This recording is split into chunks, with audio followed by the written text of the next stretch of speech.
Hello. It's December 4th and it's me, Dyfed. And I was thinking about doing almost did some FF14 this morning before this, but ended up doing chores instead. Wrapping gifts that I need to get sent. Put lights on my Christmas tree.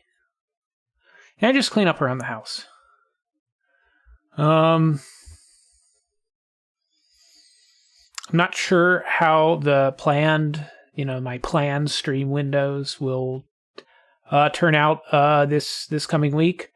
I kind of want to do mostly the Destiny 2 stuff, but also Destiny 2 has a habit of breaking during big patches and whatnot.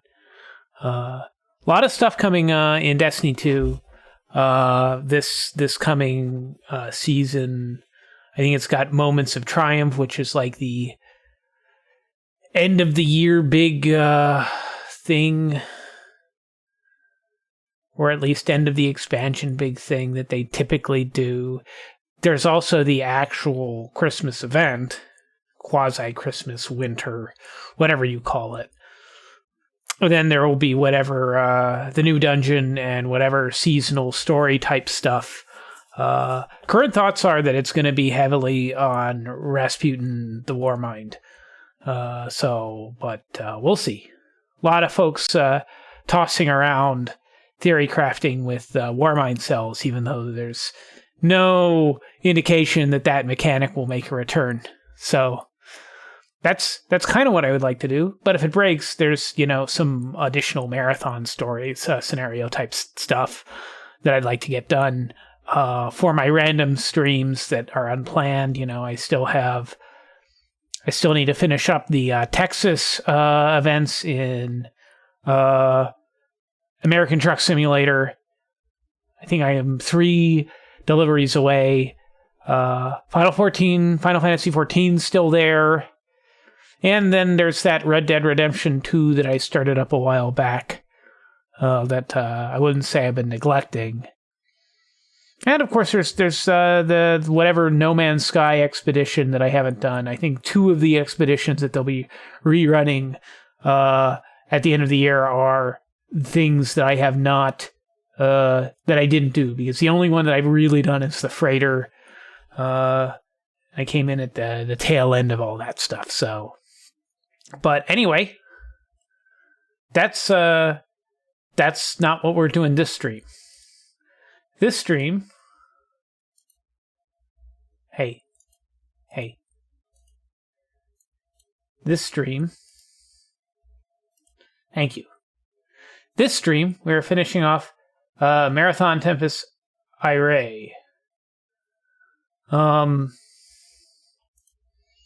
then, we'll see if we'll dabble in some of the lost levels, and maybe, I think there's like one secret level that I missed in the base game. Won't do the secret level at the end of the game because it's kind of, someone could interpret it to be against Twitch TOS, so we won't do that. We'll just beat the game regularly. I might level select to get back to that one secret level we missed. And then we'll switch to the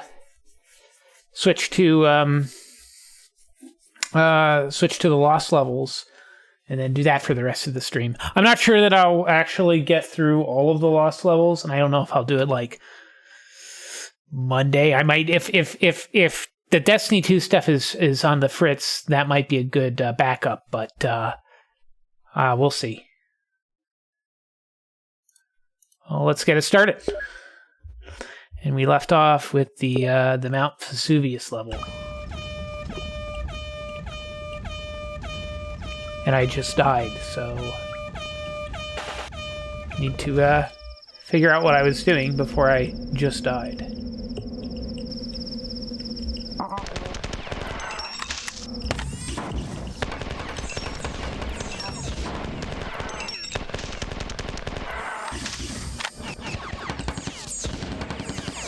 think it's interesting how the folks behind this used drones particularly well, very effective throughout like the entirety of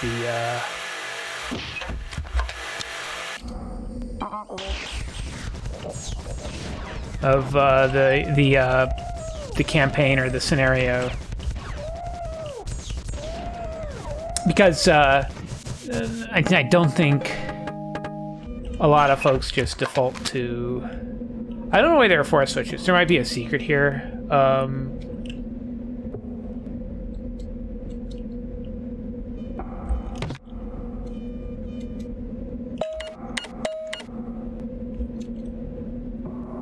Maybe not. What's weird is when I did this last night and we hit the switch, those 4 trees fell into lava. So maybe secret, maybe not. I don't know.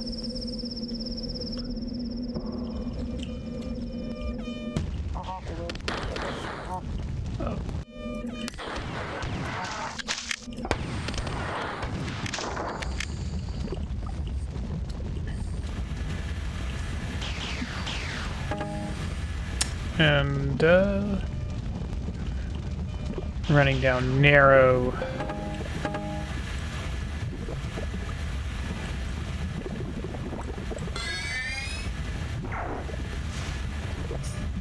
Narrow lava platform.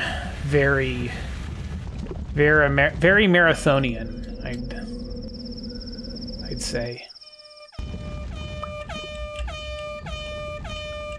Save the game so that if I have a repeat of last night, I forget how exactly I died last night, but if I have a repeat, we don't have to do all that again.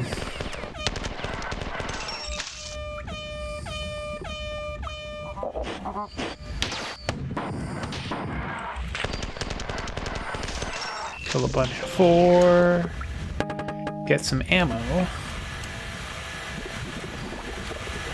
I think, oh yeah, now I remember.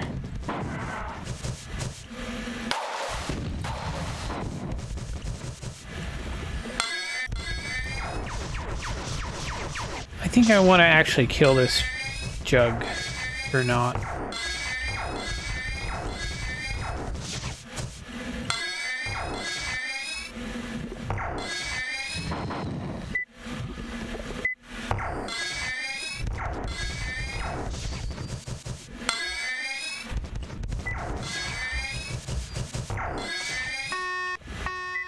Took a lot of my health, more than I'd like.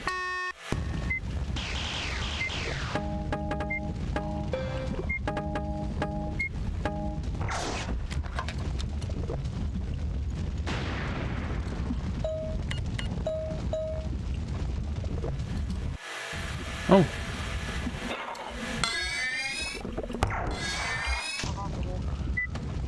Crap. Once again. I think the switch to open up this door is, this is the one where those, enforcers were. Like up there.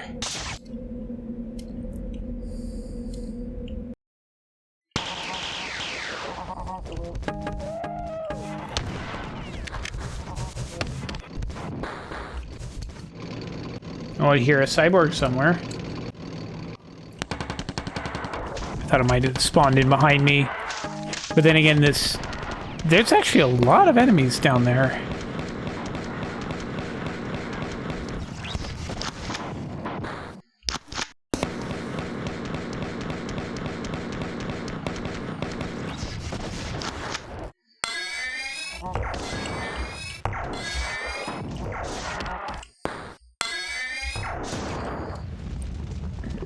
Wasn't too bad.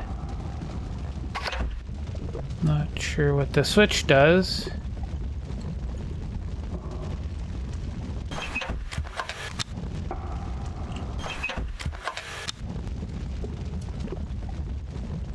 Those switches obviously raise those doors.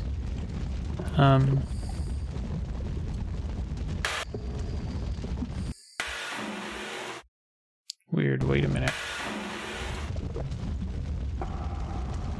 Huh. Some kind of ledge there that is not really visible, but... Oh, that's a lava thing there. Save our game. Running the facility from the rear. Exercise caution.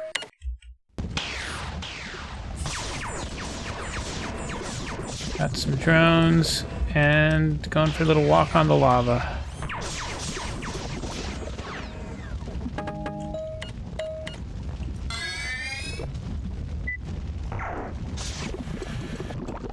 There we go. Not sure what that did. Oh, hello. We'll try and go the other path.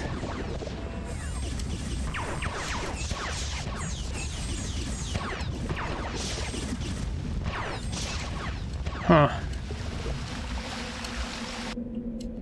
So there's an elevator. Hopefully it doesn't lower us into lava.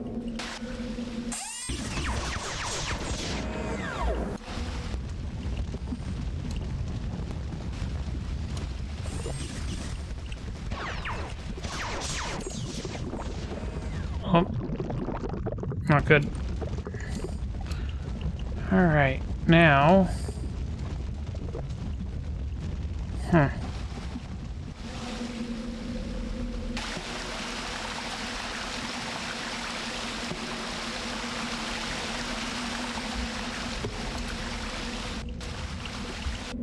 wonder if there's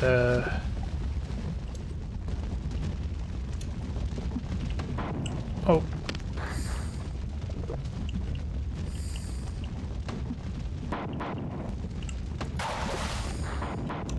Well, that didn't turn out well.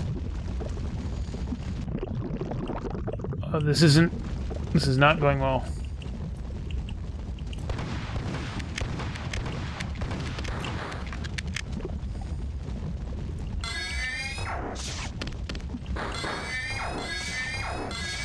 Let's just take out this juggernaut to be on the safe side.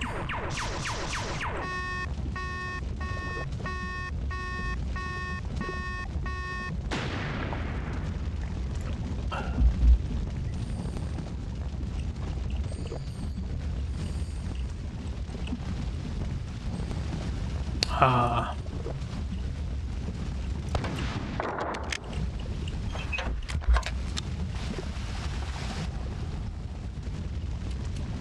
And that causes that elevator to turn on.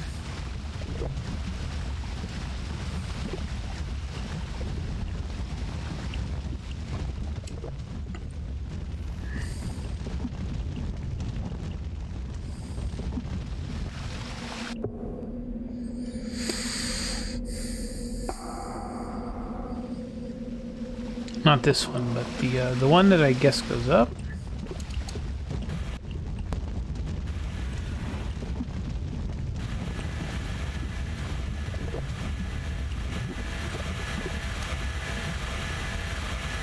Up into their base, I guess. Could go for a health pickup, though. Or a charger. That's nice. The 4 network has been severely corrupted. Every message we send asserts more and more of their system. There's a massive buildup of non-localized electromagnetic charge where you're going. Be sure that your shield... I assume it's shield.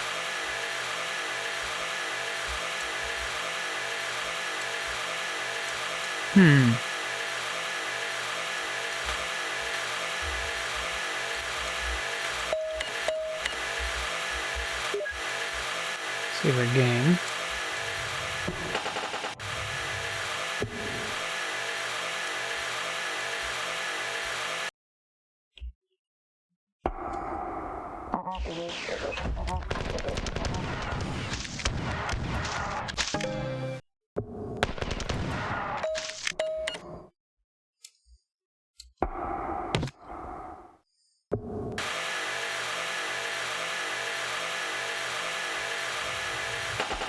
Nope. I'm wondering if there's a secret back there behind that if you get, like, all the right switches. But,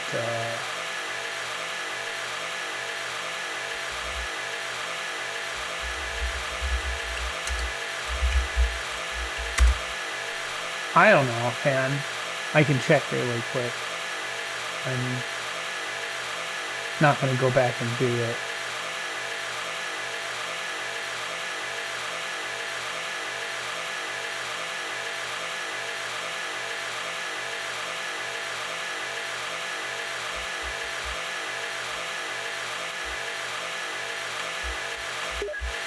Oh, okay. I guess there's a hidden terminal in the secret. Ah! Here's the last manuscript.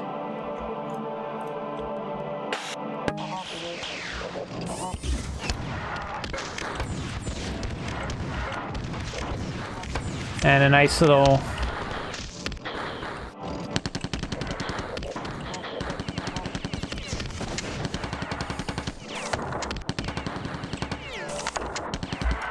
battle.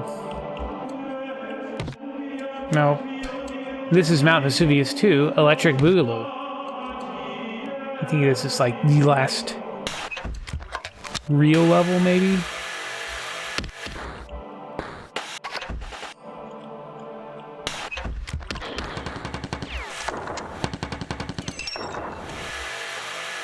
You see, we have the last manuscript now. So now we can flood the fort base.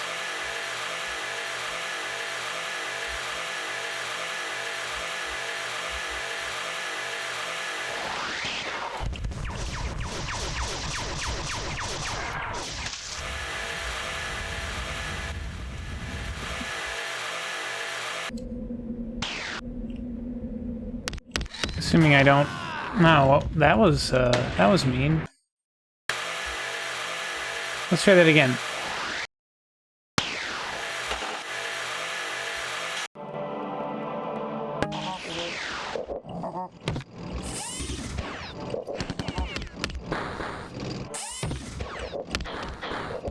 I wonder if I can dodge all these guys and just go into the thing.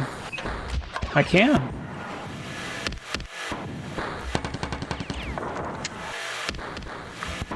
That works. Oh, and enemies can't follow you through teleporters.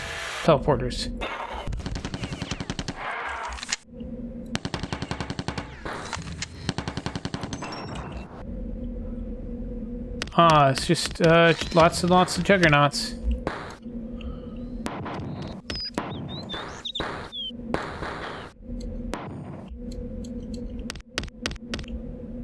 And an elevator. Maybe that's the way out.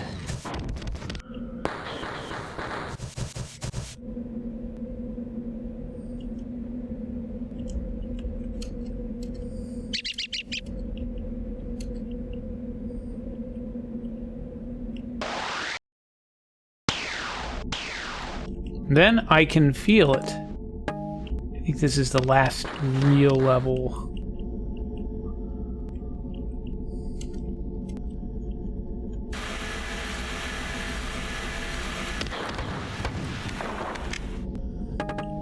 Save the game.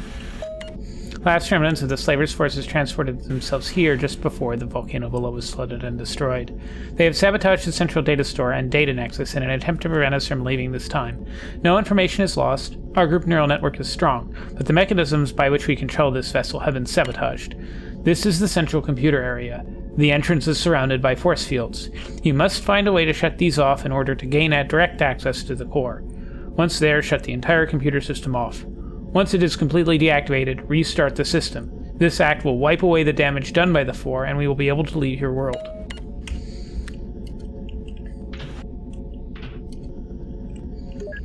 Okay, switch, open something somewhere. Oh, it opened that door.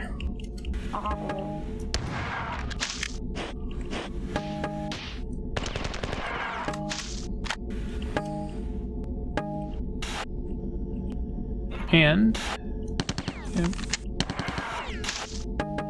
Nice little alien ship level design. Door locked, door locked.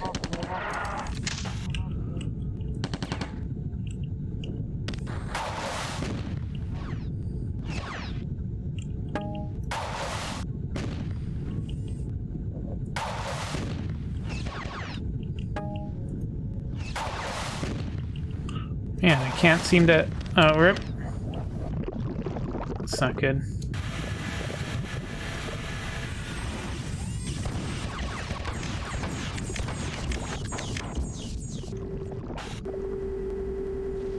Shields up.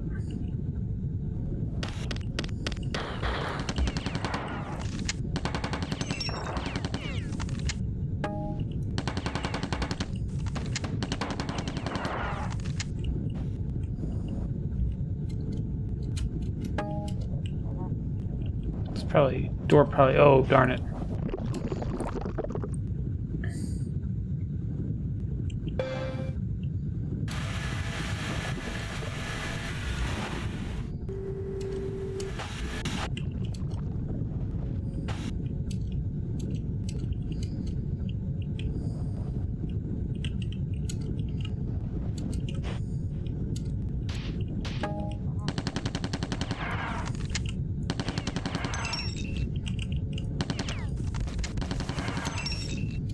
Okay, they're all dead.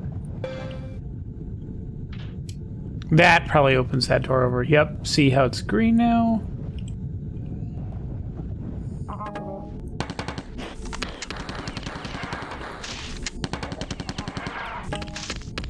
Nice close cramped quarters for fighting a blue hunter.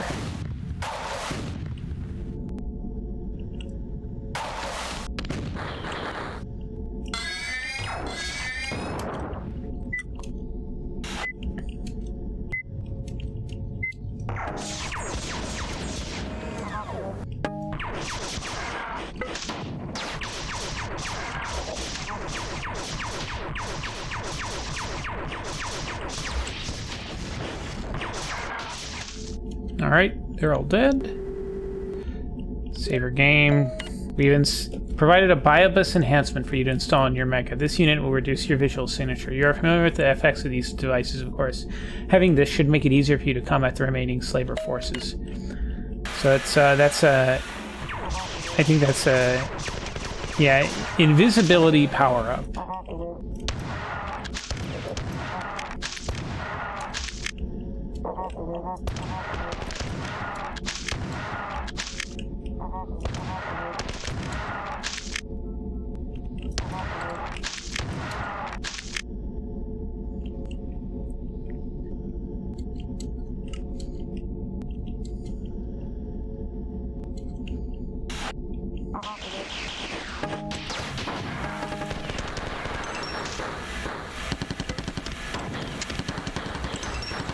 Oh, he went up.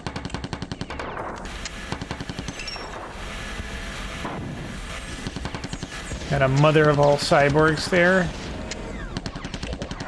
So I think when you're invisible like this, the homing bolts don't home. Enemies can still detect you. I think it's it might reduce the detection chance, but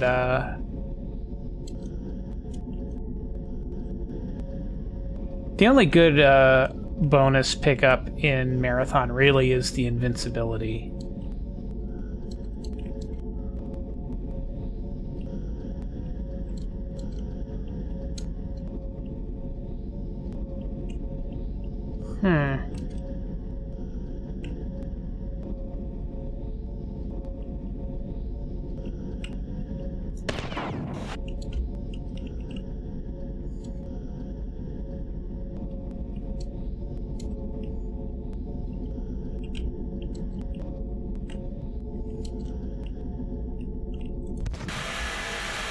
There we go.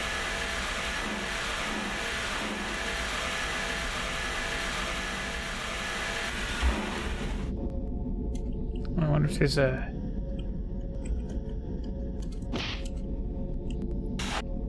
I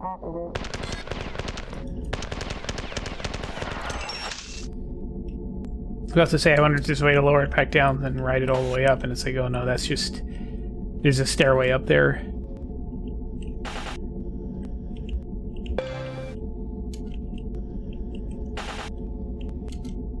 Switch. Huh. That room didn't open, so maybe it's back this way. Yeah.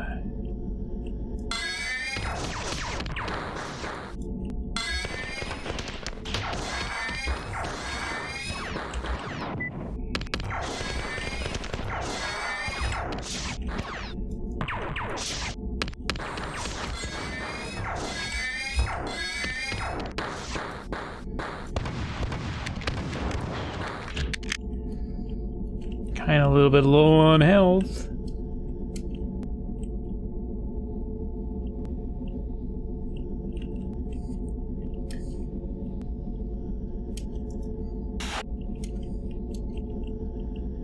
That's where we came from. Is that door open? No. Or did that open the door up top? Here. Yeah, it did. Oh, come on.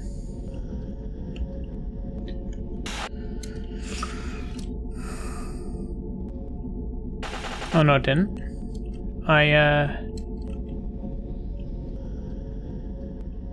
Unless it's like a time thing, which will be fun.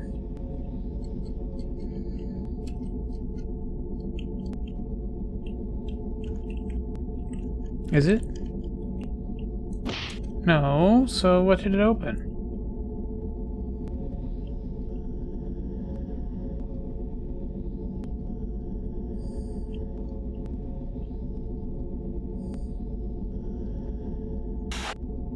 Oh, did it open the... Did it open the thing back at the beginning? The locked door? Jeez.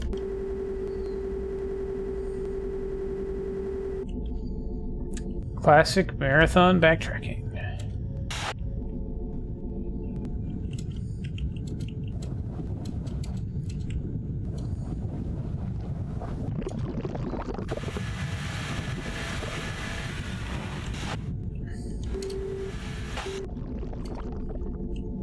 Let's see, both those doors are still locked. Let's go this way. Huh?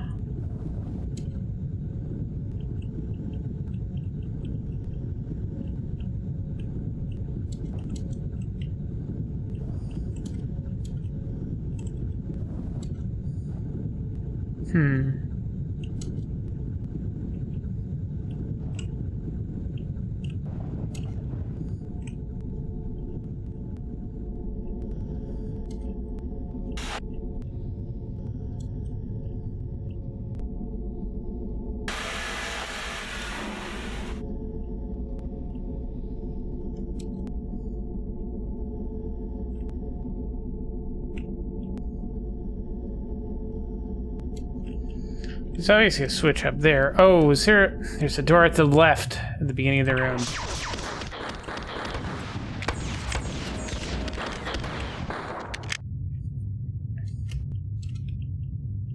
Okay, that's a pit. The bottom of a pit, obviously.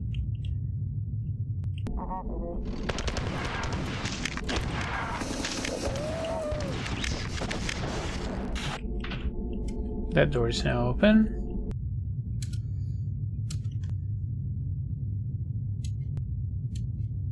Does this go anywhere? Oh, that's the other door, okay. Backtracking, yay!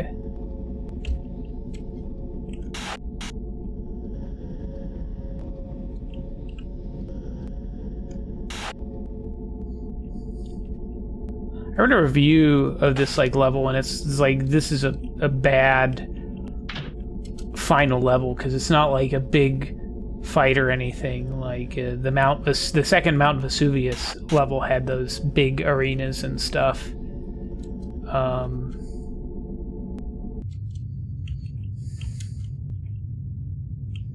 This one just has annoying switch puzzle type things. So this takes us down here, which I think this will let us... Oh, there's a ledge, and there's a switch here, which we can hit. Now, does that open up anything in here? Does that open up the third door? Yes, it does.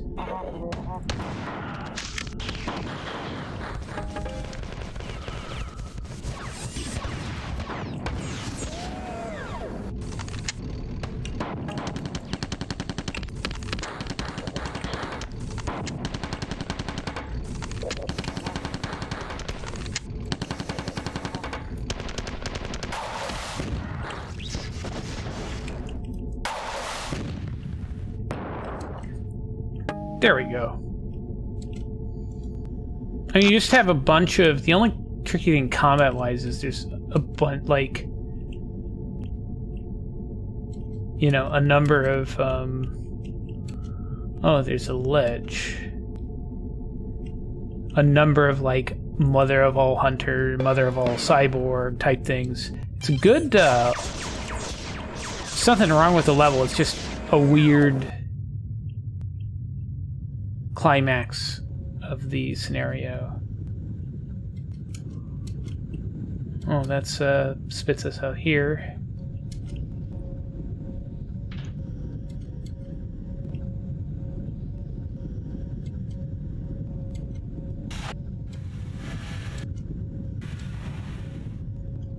Sure what that does. Oh, that's just a... That does that elevator, okay.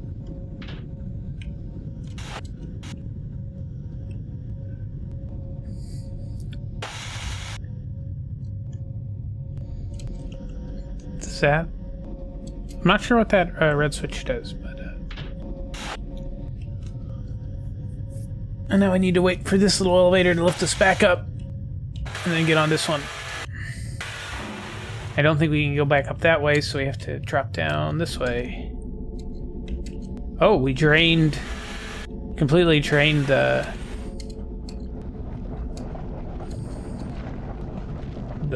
goo. And this door's open. I didn't even know there was a door down there.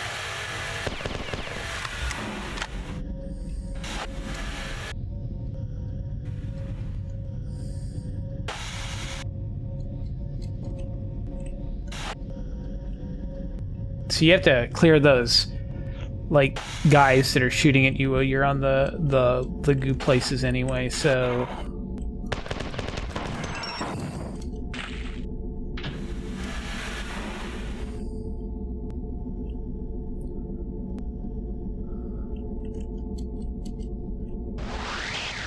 Not sure what that did. I'm guessing we have to go... We can go... I suspect it opened up something in the other direction in the vents. Which we'll now go.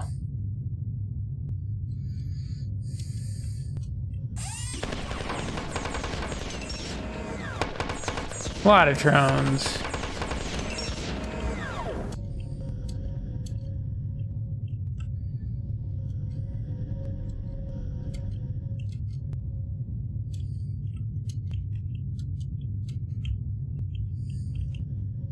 Oh, that's not the right way, because now we're back here.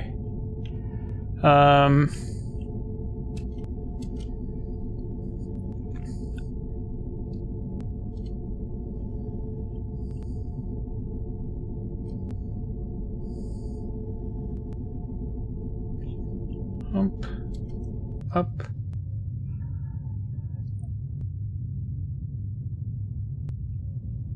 So you go here, and then we go right again.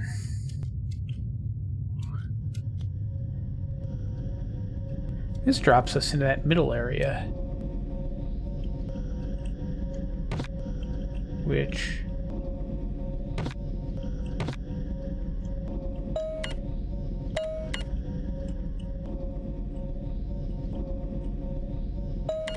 Throw the 4 outer switches in this room. This will shut down the core, and the 4's instructions will be wiped from this family of memory. So it's completely shut down to the inner switches to reactivate the core, enable us to regain control over all systems of the ship.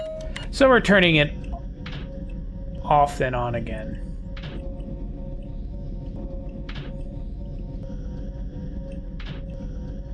Okay, the core is down.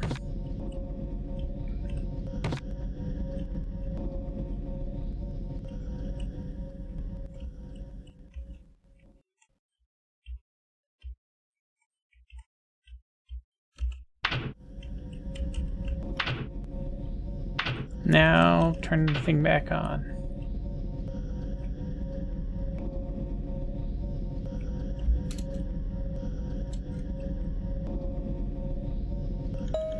Excellent. We will leave this time very soon. Return to the repository and place the manuscript in its appropriate place. Okay. This is the last level, and it's very simple. On the surface. But, you know, this is how you get to the secret level. We're not doing that. We destroyed the last of the 4 that followed us to this time. The final manuscript has been saved, and we are leaving this time now. Our greatest thanks, and our greatest sorrows that you have created this crisis. You have struggled long enough to fill many epics. Indeed, individuals amongst our group neural network are vying for the chance to record this tale in verse. We reward you if we were capable, but our understanding of human desires is still greatly limited. Durandal once spoke of a renegade star that was crossing into our galaxy. We will return now to the time whence we came, and from there we will attempt to find this renegade sun. There you can choose to come, or choose to stay. We cannot, however, allow you to remain here. That is Shabuth's task.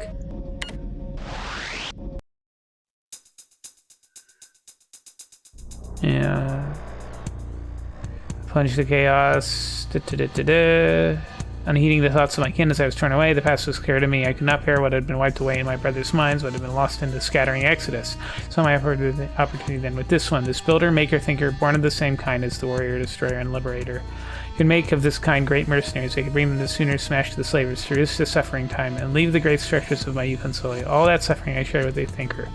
But I changed it. I showed him all of his human kin stunted, chained amongst the stars, unless he acted upon what I had shown him. If false could become true, therein lay my grievous error. And so I remain on earth, strengthening but hidden, to remove the traces of the slavers, to break this verdant world and its kind. I saw my own ambition akin to the slavers. I grew fainter at sight, I touched no more minds. I only saw, studied, and considered this kind, their works, their makings. Doings, their soundings, their visions, and their writings. Where's my kin who had failed only in moments breaking, and they rejoiced.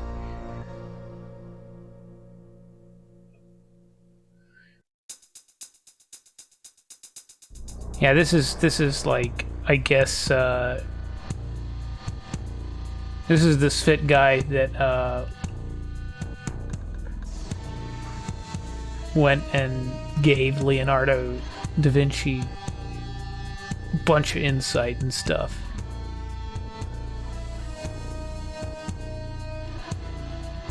Anyway, that is Tempus Irae, I think.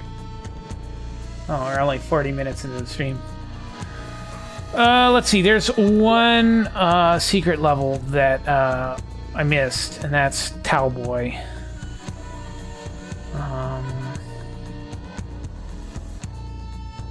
Where is it? I just saw it. There it is.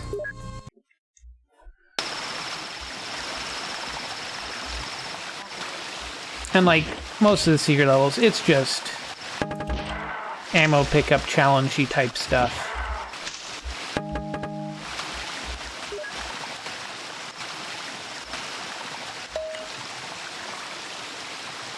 With writings by Cosimo. I awakened in a dream, a curious sensation, but in this dream awakeness everything was silent. I know not whether I'd become deaf or the world had become dumb. I could see the rain falling, but not hear it beating on the roof. I could stare into the fire, but not hear it crackle. I sensed, though, that there was something else behind me. I could not stir or turn. Heavens and earth were still and silent to my ears, but I could feel a pair of lungs working, filling, emptying, slow, patient, an animal, a stray dog, Or the neighbor's wandering goat. A man, I awoke, never knowing what the thing was at my back. Then I jumped to waking again, but this time I awoke underwater. First I was shocked, but then I realized that I was breathing the water itself instead of air. It was heavier than air, but somehow sweeter and more precious. I woke, the bed was... Yeah, blah, blah, blah. Okay. So that's a hint. That you have to go through the waterfall.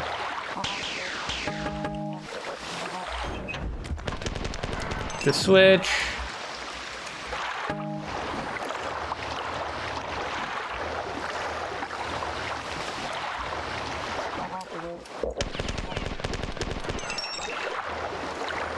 This secret level's not at all difficult to get to. It's just I completely missed it. I think there was like a level where like I mean there are lots of levels where like the teleporter to the next one opens up and you I guess I was reading a guide how to get to it and basically you ignore that and you backtrack a little bit and oh, there's this path that's opened up. Which is, you know... I like secrets that are like, oh, here's like this subtle difference, or oh, here's this area that you can see, but getting to it is hidden. I don't like the concept of a secret where, oh, here's the end of the level. The secret is you backtrack halfway through the level, and that's the secret.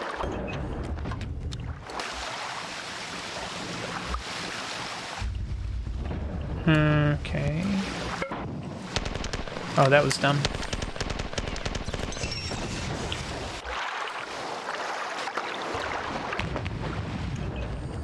Door's opening.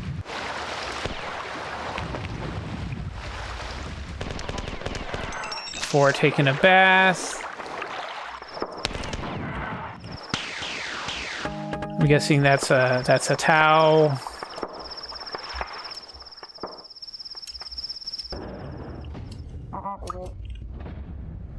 An empty bucket. Oh. That's a neat little effect. I think that was a...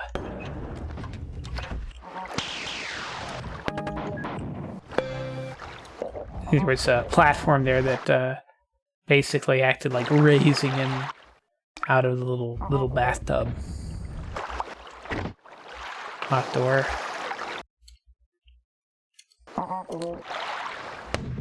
I guess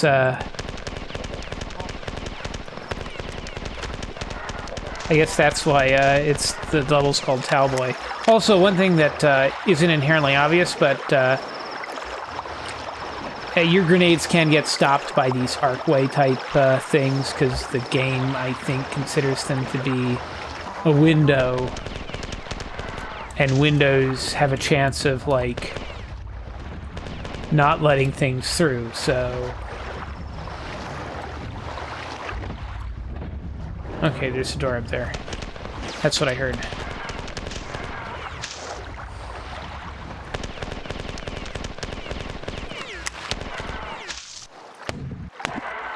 Can we use these as... No, we can't use them as panner buzzers.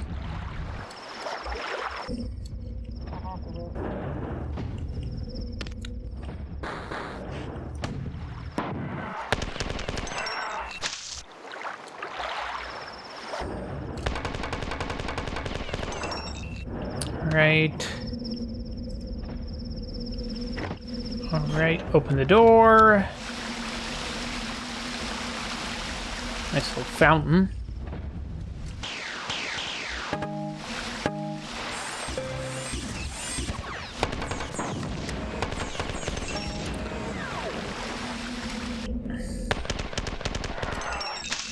Four down.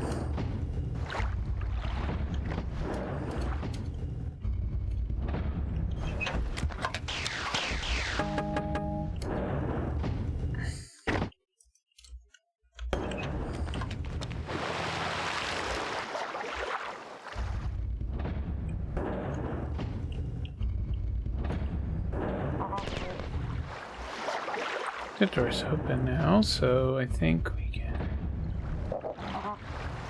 double back. Oh, that opened both doors. Actually, there's a lot of doors that were previously closed that are now open and available as, like, shortcuts, so... Okay, let's go in here.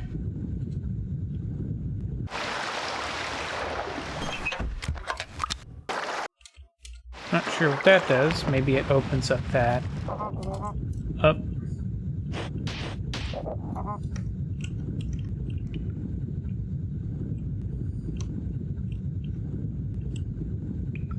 Go somewhere else that I can drop down and... Or I can just do this. I can do this all day.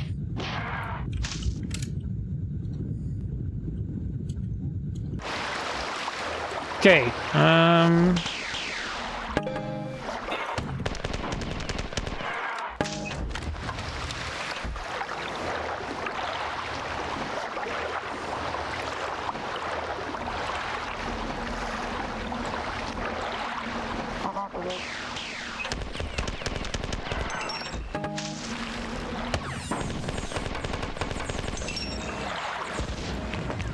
Okay, so... Let's back up and see if we can hit that switch, which has opened this, like, water lock thing.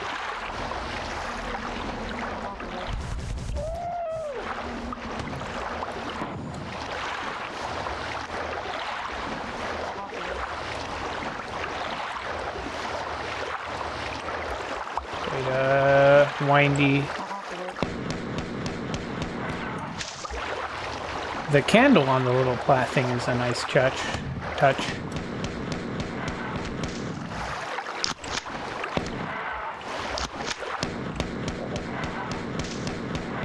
It's annoying how you can't reload both pistols at the same time.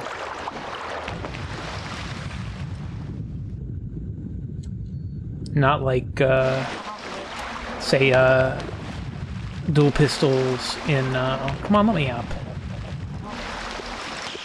In, say, Counter-Strike or...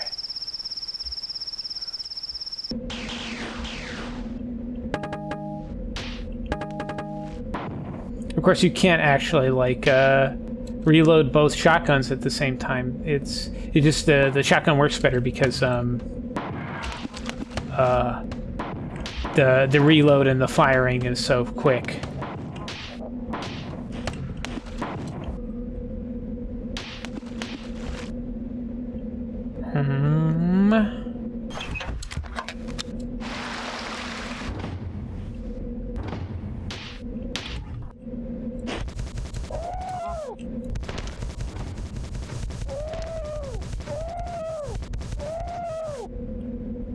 Hey, I can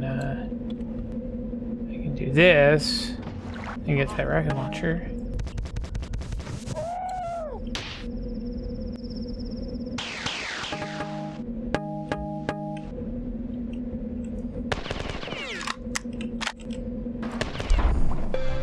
Nice.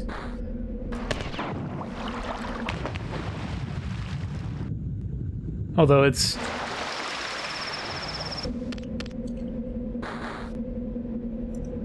We're only doing this one level, so it's not that important to, like, end with, like,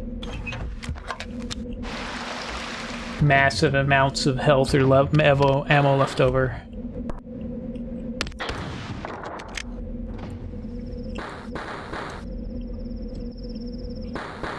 Oh, we probably want to go the other way, because that's the, Where did all those hunters come from?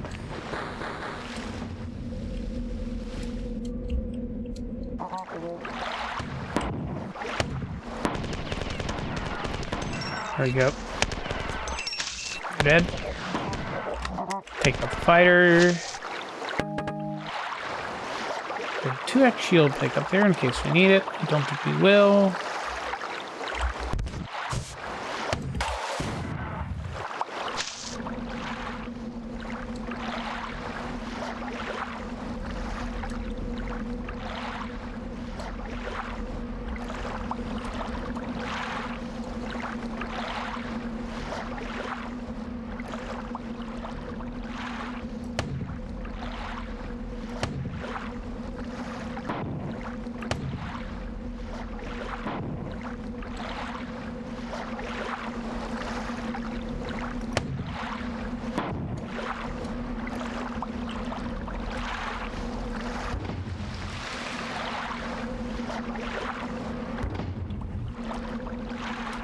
There we go.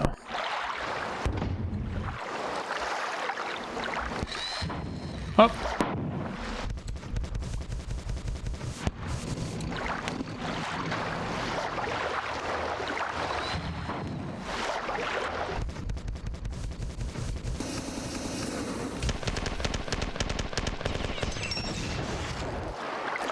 I was not expecting those guys to spawn in.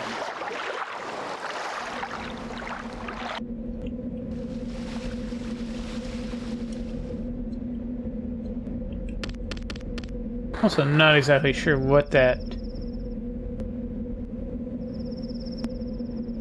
Oh, that switch drained that? Okay. Maybe we should have stayed there.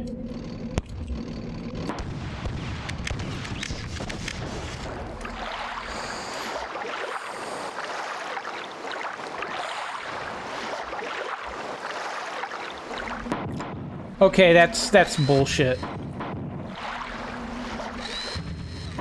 Because I basically... That rocket was coming at me before I even... Ah!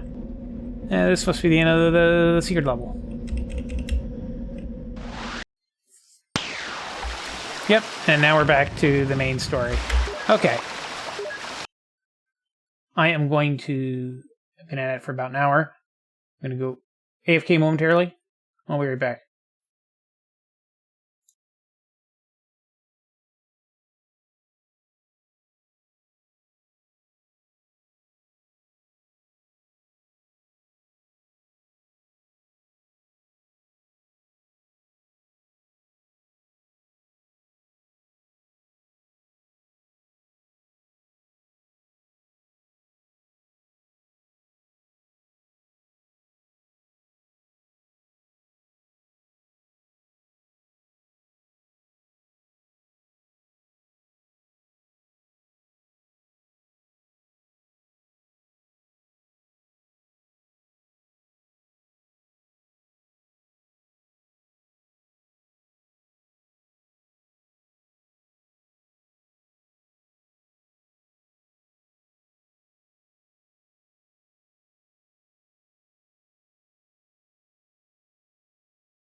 Okay.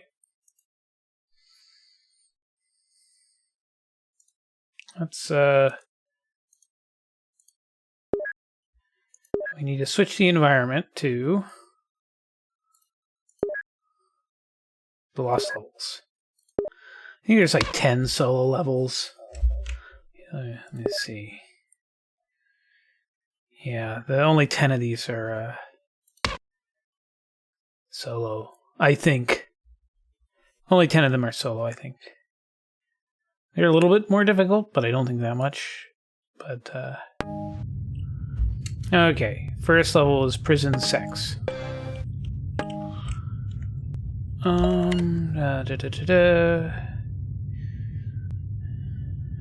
These platforms. Security and communications breaches detected. Please summon external assistance immediately.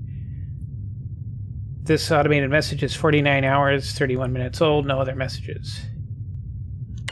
It's bad enough being in prison. When the inhabitants of the floating prison begin using each other for target practice, though, the situation becomes intolerable. Get the hell out of there. Most of those out on board have already been slaughtered.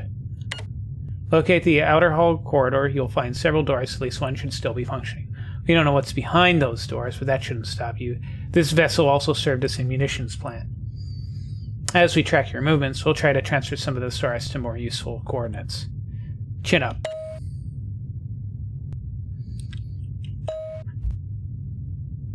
Yeah, there's not much story to this. Just, Just a lot of...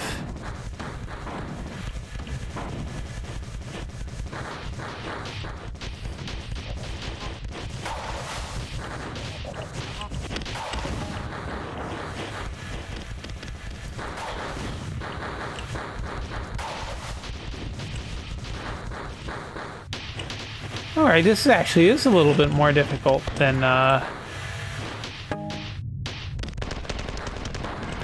the base campaign.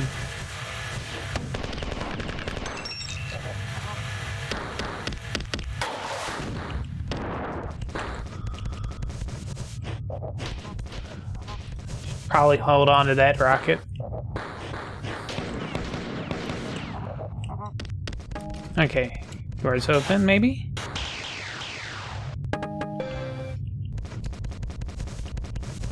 Oh, they're...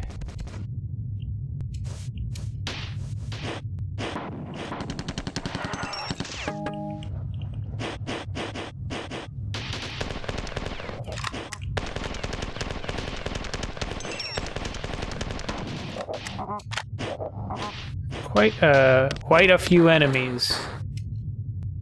Not a lot of ammo.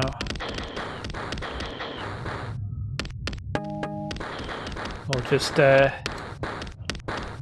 improvise and try to pick it up as we go.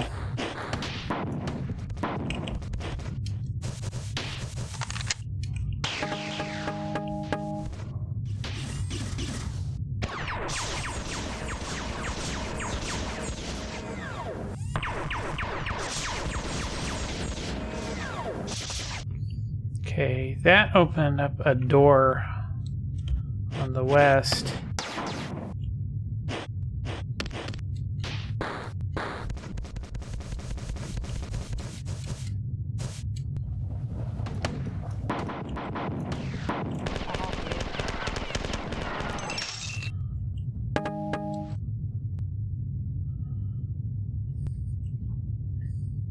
Not sure if that elevator will work on...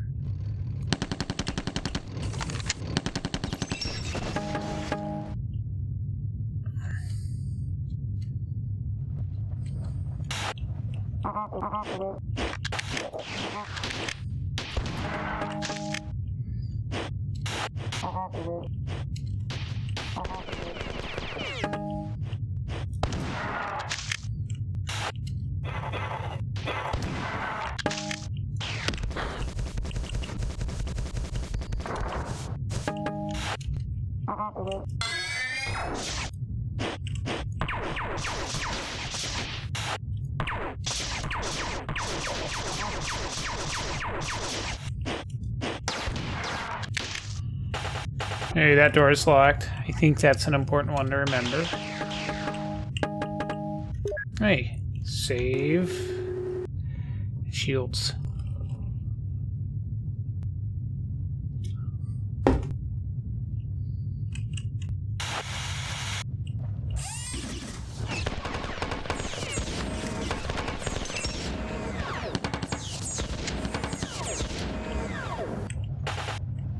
Okay, that's a little thingy.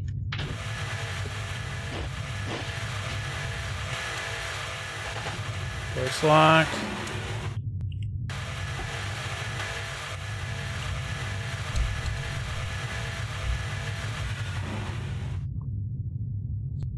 Oh. Okay, so once it goes up, we're stuck up there.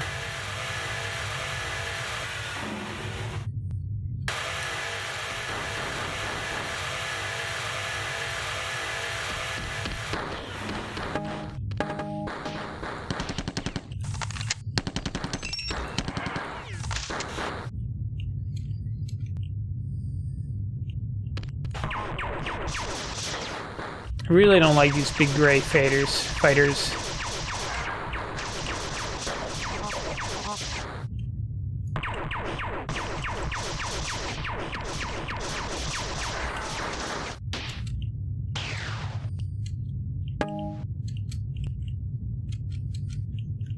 Let's see, that door's stuck.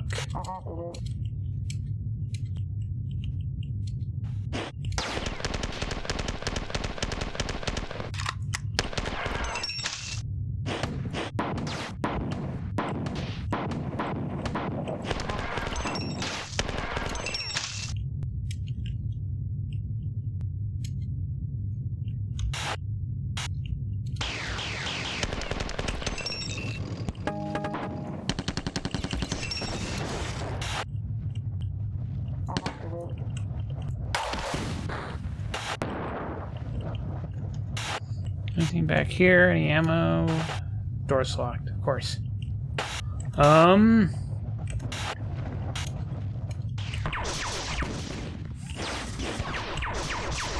Yeah, they actually put exploding bobs in this. Not something we've seen, I think, in any Tempus. I don't think we saw any bobs in any of the main Tempus Irae levels.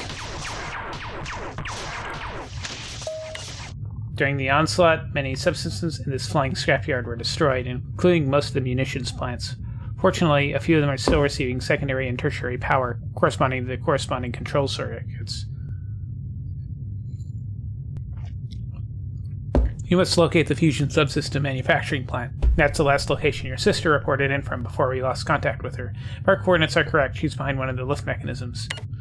We lost track of her shortly after we jumped into the system, and I needed to find out if she made it to the relative safety of the brigantine. Good luck, and please hurry. I have to know if she's safe. By the way, something has begun a slow, steady invasion of our command mecha. This happened a few minutes ago, and we don't know what exactly is going on. We haven't lost any functionality, but many of the core system processes are automating and organizing themselves, independent of our commands. It's like the system suddenly found a mind of its own. This would be irrelevant, except for the fact that the one thread of the mecha seems to have dedicated itself to tracking your movements through the brigantine. Watch yourself.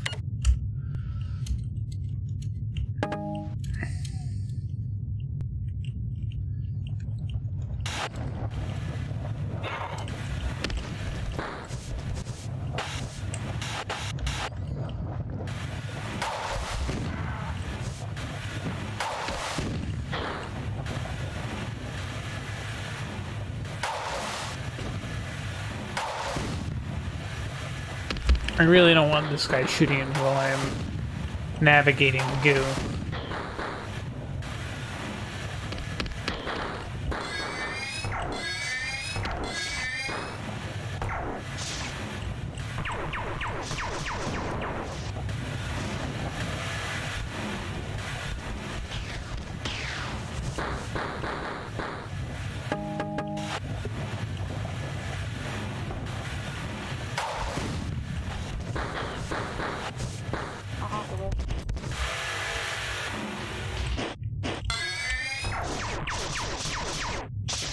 I am very low on health.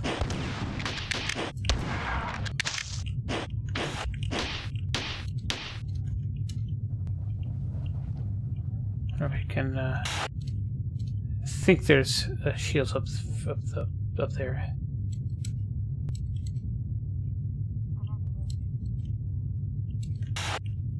Also one of those things where it's like I forget where I'm supposed to go next after I hit that switch. I can't remember if it's a double back, or if it's no,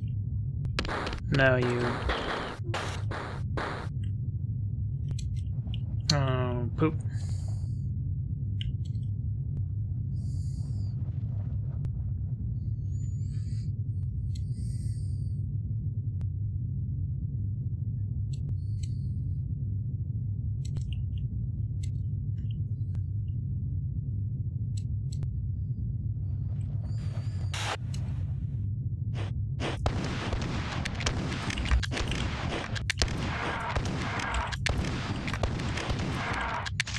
I also don't know why we're at Earth.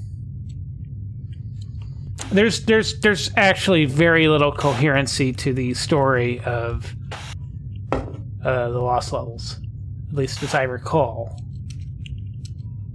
Okay, that door's not open yet.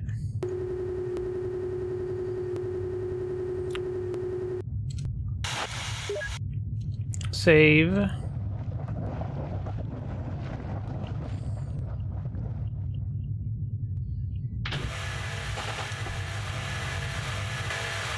Also, a lot of these doors, I think they just never open.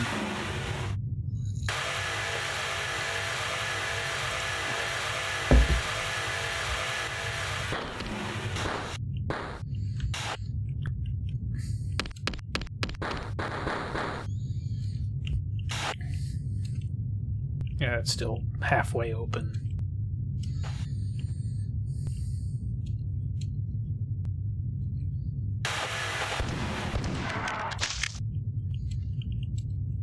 Ah. Secret. Maybe?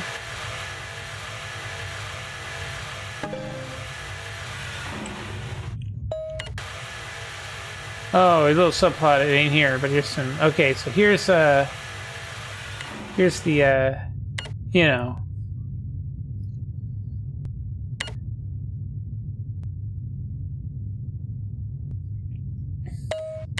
A little message from the creators. Rather conspicuous secret, in the sense that you'd think that a cross, not so much a T-shaped, more of a cross makes more sense on the map. But okay, so this elevator is now open.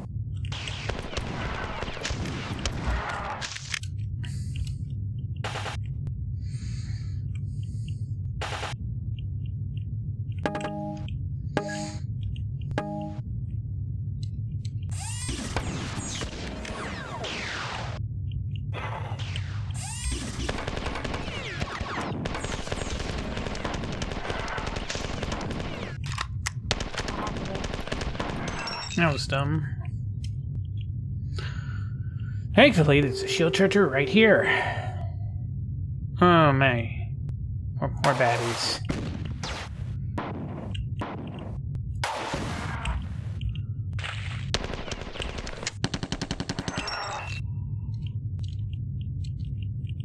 A lot of rockets. Oh, and a flamethrower. I'll take the flamethrower.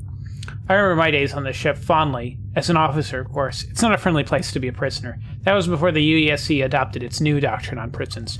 Throw all prisoners into abandoned facilities or unreclaimable deep space facilities. Let them eat each other. You're cleaning up this jailhouse riot quite nicely, but maybe you should devote more attention to finding your sister. No sign of her yet. You don't have time for this. Get her back to me. I beg you. Come. I require you. Please contact the system administrator and report this problem.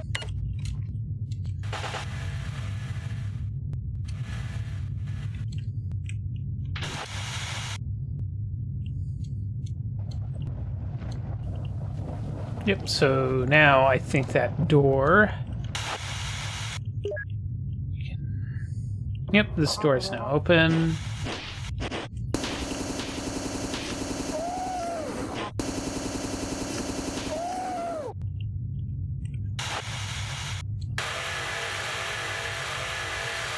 Down elevator.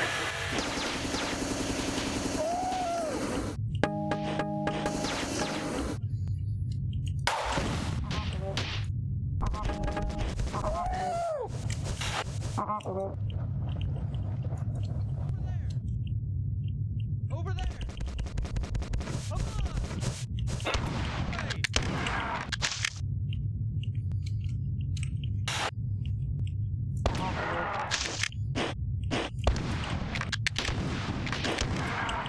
So 3 shotgun blasts to kill one of those. Just to kill a single,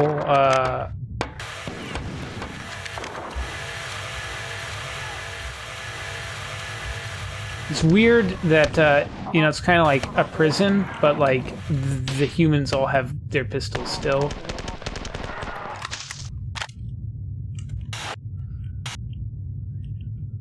Like some kind of weird dystopian thing going on there.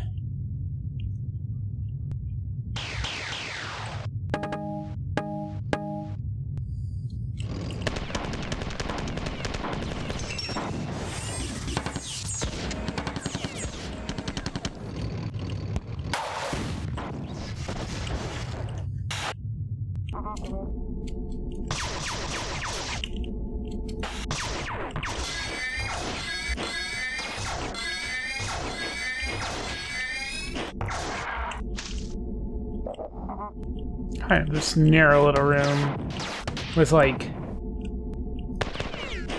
multiple gray fighters, quite annoying.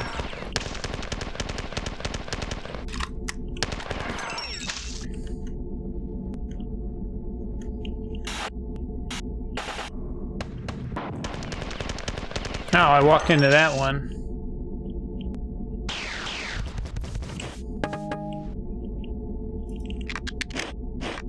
Okay, I have...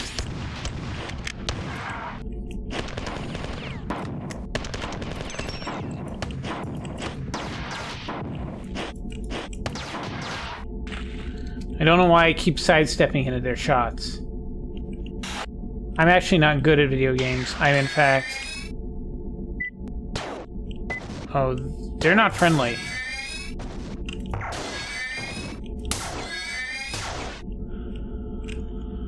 Look, there's a shield charger here. Great. You can see the game. Is this the exit? It is.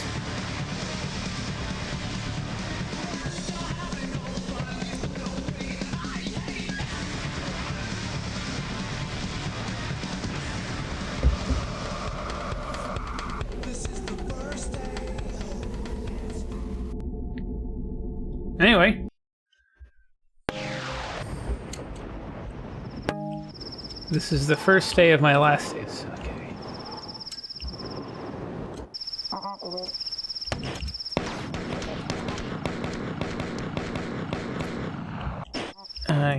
This is a song, I guess. I guess this is a song, and they built a map around said lyrics to song. Also, I literally just have pistols. This is a little goofy. There's a lot of enemies here.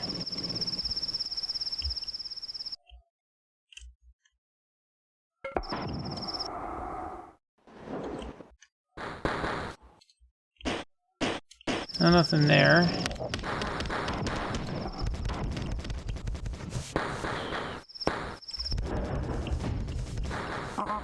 Oh wow, there's a...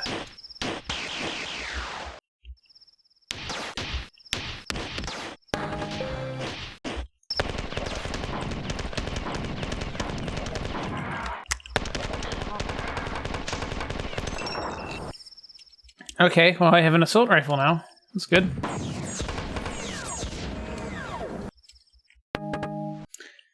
I can hear the ammo teleporting in behind me. That's kind of annoying.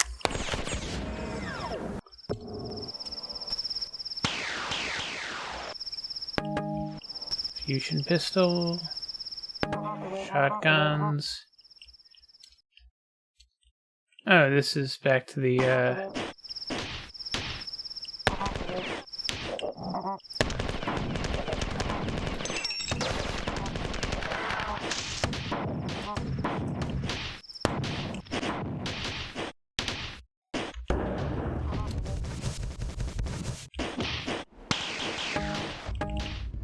Sunlight rocket launcher.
And he's dead, thankfully.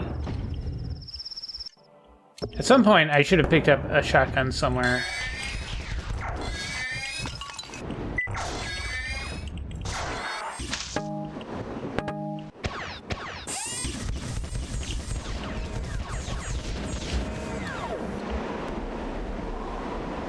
Hello.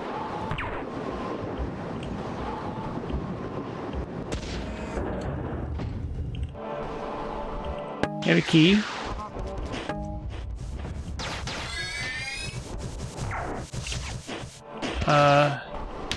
There's a juggernaut out there.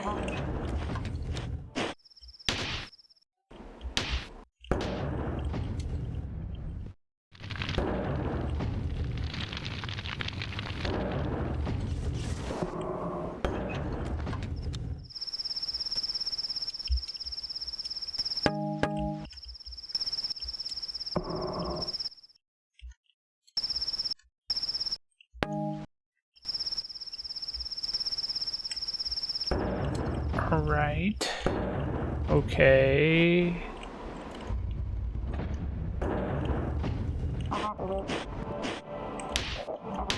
Nothing there.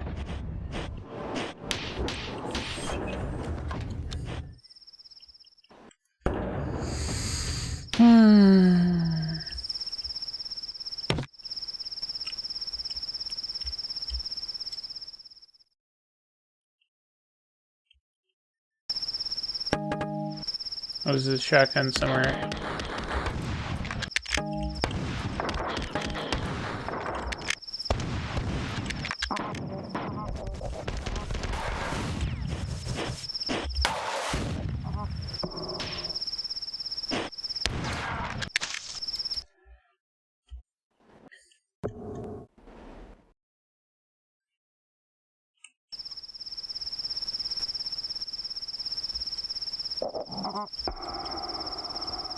Okay.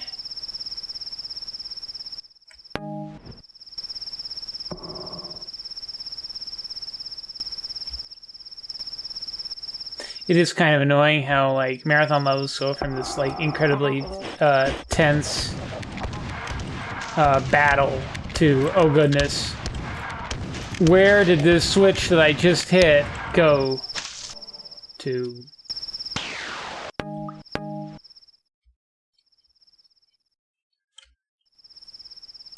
You know.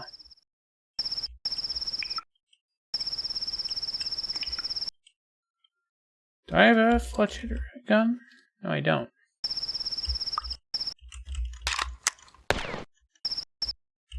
Weird. That's spawned in a place outside of my reach.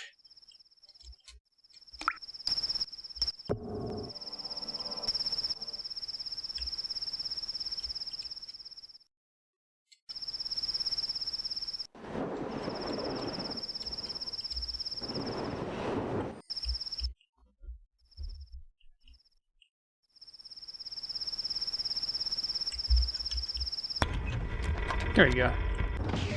And a save point. Nice. Oh wow, the grenade tracked me into that tiny room. Statman's once proposed to me that if he could increase the size of his troops as individual men by a factor of 2, even with half the number of troops, they would be fight more than twice as effectively. Despite all my arguments to the contrary, he would not listen to reason, and kept telling me about the conquests he would make with his army of giants. Well, he was a crackpot. At least he was amusing, proposing that the lords of England would be his footmen, and their king his master gardener. He even had uniforms in mind for them. Telling such a man about ratios, measurements, and the relative weights of bones would be laughable. As far as his giant army, it would be better to have their size, actually, and double their numbers. Half an opponent would be laughable face to face, but in a mob they would overwhelm their larger prey like the wolves of the northern Alps do on their hunts. A huge creature becomes sluggish and slow to act, like the great ancient reptile Shabuth told me of. A small creature becomes fleeter and stronger for its weight. That's ominous. I'm wondering if we're going to see a bunch of those, like, tiny variants on those Grey 4, because that would be terrifying. Over there. Oh, just, uh-oh. Oh, this is cute.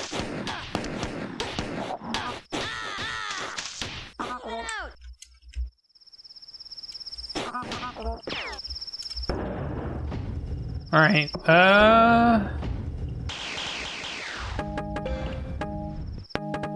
extremely concerned about what's going to happen when I throw this switch.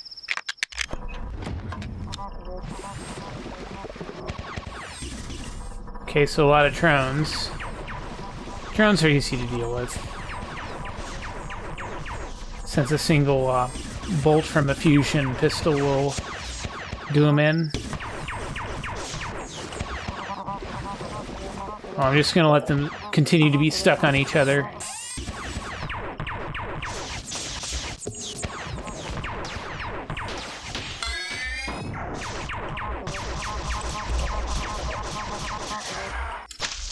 Okay.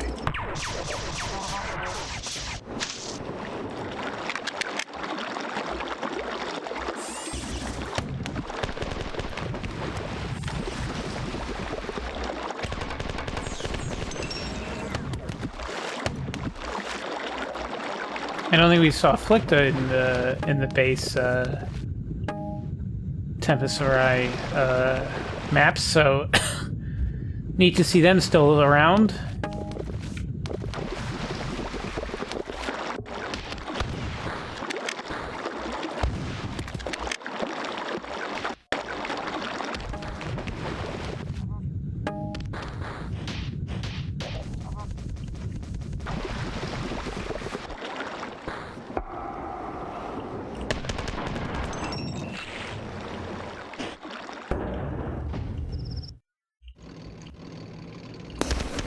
Ow.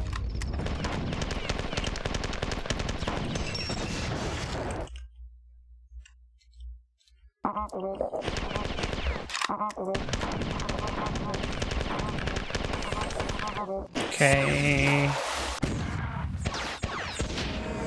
All right.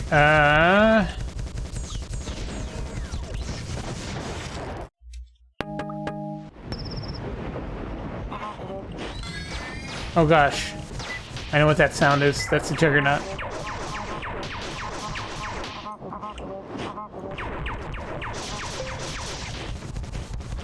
Alright, let's jump down here.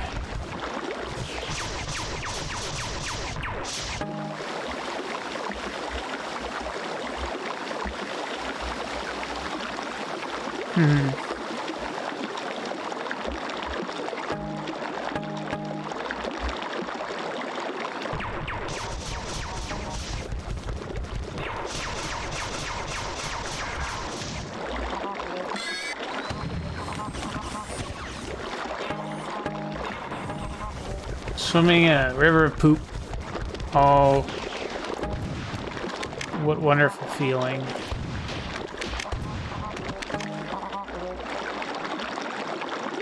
Oh, goodness. Oh, jeez.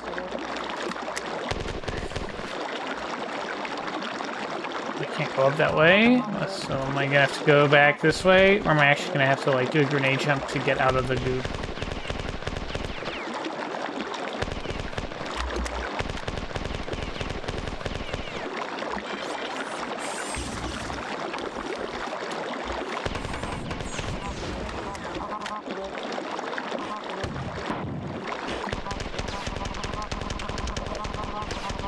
Oh, there's I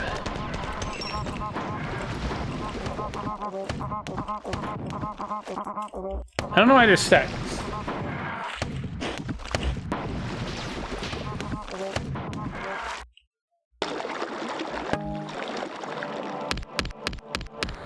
Jeez. Big blue man. At least it's not a group of them. Because then it would be the blue man group. Alright. Mythos.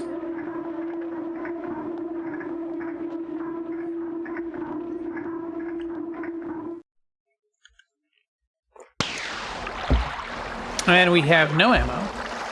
Silent as the grave.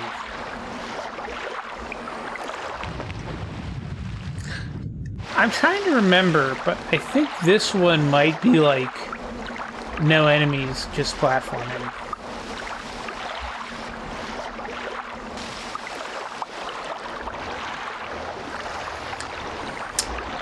Thankfully, I've greatly improved my platforming abilities since I originally played this. That's the benefit to Guild Wars 2.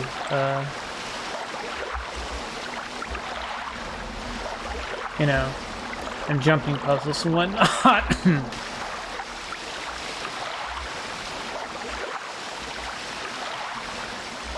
I should log into Guild Wars 2 sometime.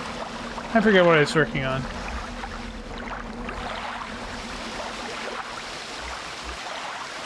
Especially with the holiday jumping puzzle type stuff coming most likely right around the right corner. Oh, nice tree effect here with just simple textures and map making, and like there's this nice detail with like the caves and stuff. This might be, like, completely devoid of enemies, and it's just slick map making, which is fine.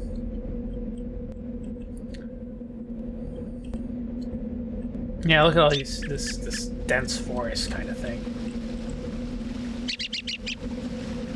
Very slick looking. And a big tree. Like big, like Deku tree vibes here. So let's, I guess there's a path here, and it's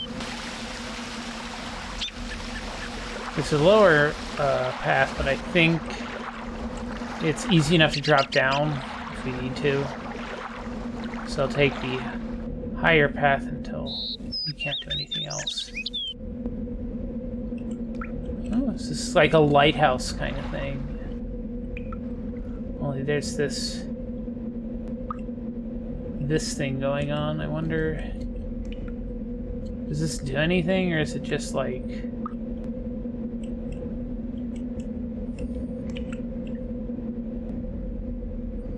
I'm gonna assume it's just decoration. I leave this message for any who come exploring this desolate place. I should have known that Shabuth did not fully reveal all the actions he took when he arrived in our world. Initially, he desperately sought out darkness and obliteration. Whatever force dragged him across the great blackness, I have pondered it for years now, and it still remains beyond my understanding. It was not strong enough to destroy his mind, though it left him raving for many years. By the time he began to appear to me, he had recovered from his shock, but still he left me some clues about what he did in his madness. My gelding is a nimble fellow, thank God. The rocky path leading to this lonely place is a treacherous one. I hope that you, reader, did not find any mishap on your journey here. You must be wondering about the meaning of this old man's rantings, or else you are the one Shabuth said would come, the one able to leave things well enough alone, and you understand all of this too well. Shabuth led a hole here. Find the tree with the hidden door, and beyond it a place seen only in Shabuth's madness. Within this place, somewhere, you will find a manuscript. Carry it with you when you leave. Shabuth indicated it would be someday be of great importance. If you are curious, incidentally, it is not one of my journals. I had nothing whatsoever to do with the book. Shabuth said it belonged to the oldest mathematician, and it contained the seed of his eventual destruction. There are some matters where I have always felt it best not to press Shabuth for further information. This is one of them. Okay. So, return. I guess we have to go back to that tree.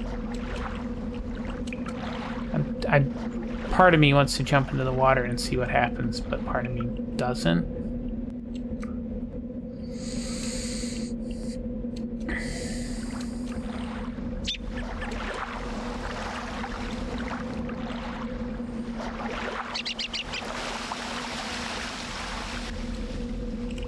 No, stopped and cold by the tree.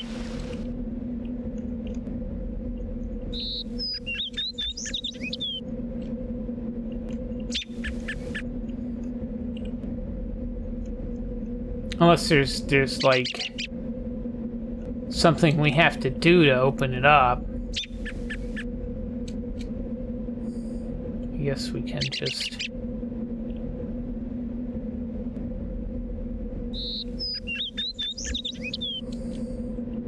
go over here and go back up.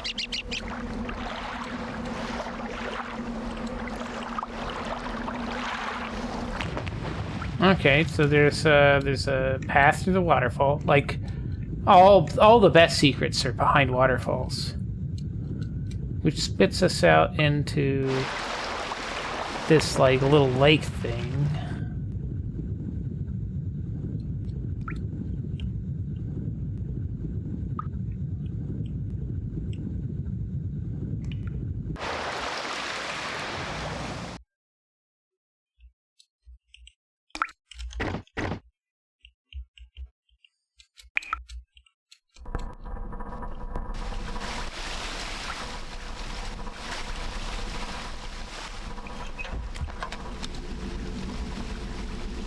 Oh, that's a light. Weird. I wonder what that did.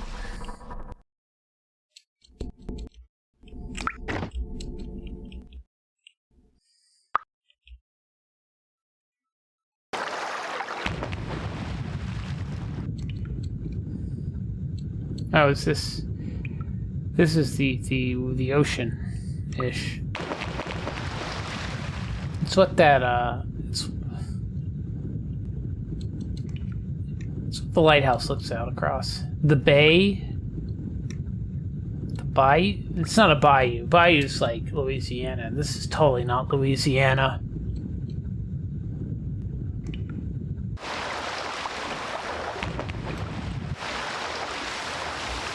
Okay, so we can. I don't know what that switch did. I suspect. Oh gosh, let me pass you, tree. I don't think it would be like opening up this part of the tree yet, because I think that the inside the tree is just like the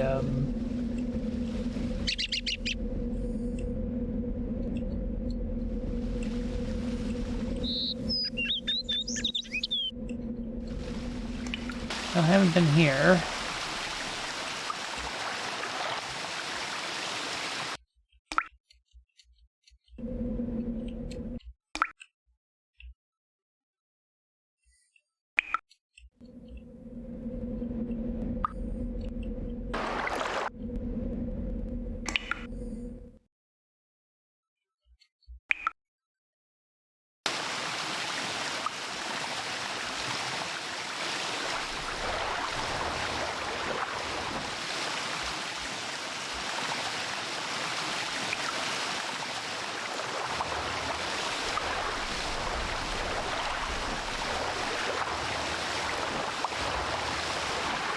Huh.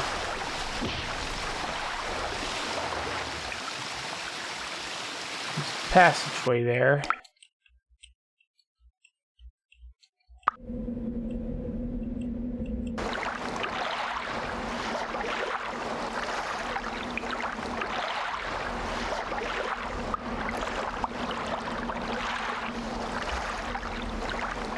This is back at the beginning.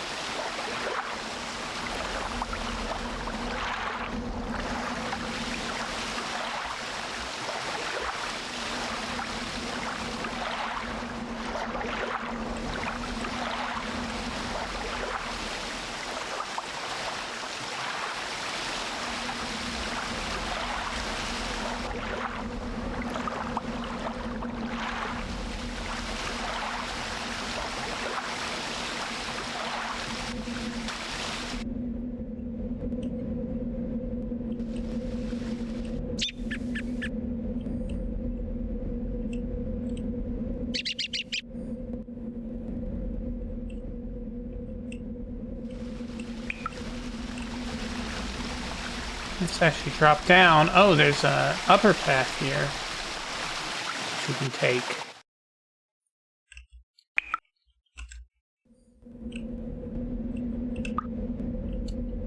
Which leads to this area where we haven't been.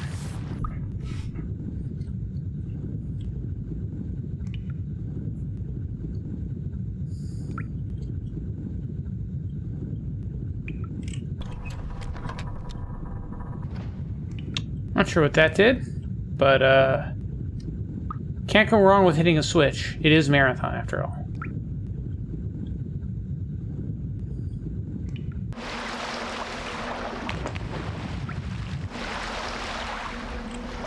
Up.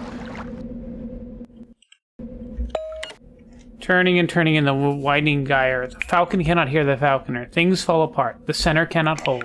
Mere anarchy is loosed upon the world. The blood-dimmed tide is loosed, and everywhere. The ceremony of innocence is drowned. The best lack all conviction, while the worst are full of passionate intensity. Surely some revelation is at hand. Surely the second coming is at hand. The second coming hardly are those words out when a vast image of the Spiritus Mundi trembles my sight.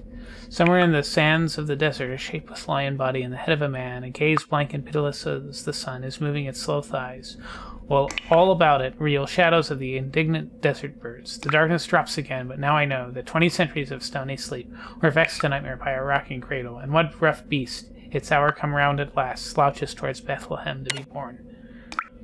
These words were written by one of your kind. I cannot parse the fear inherent to them. All I can understand is the knowledge of imminence, of something vast known all too well, and coming slowly forwards.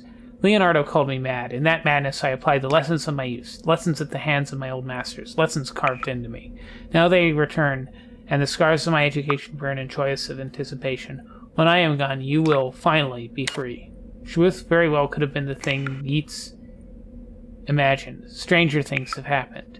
We all think, though, that truth is far from the worst this existence has to offer.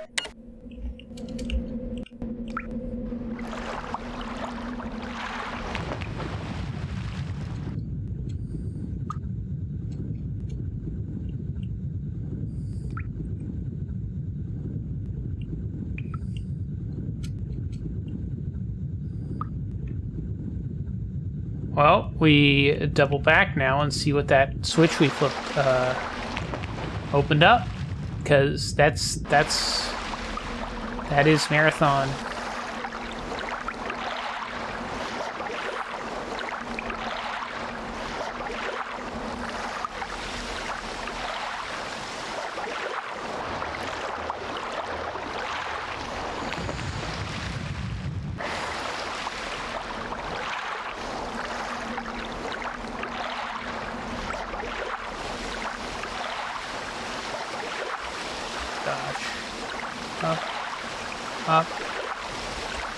Up. God. Oh, I have to go up here. And then over here. Oh, God.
Nothing new on the tree. I'm wondering if that opened up something in that little nook.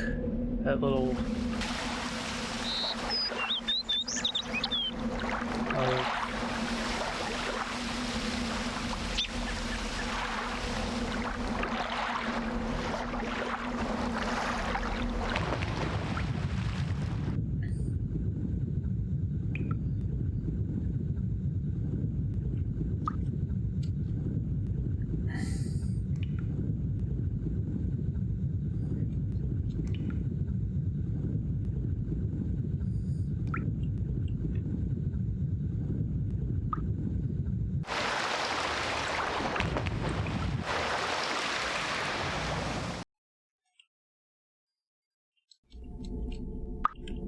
No?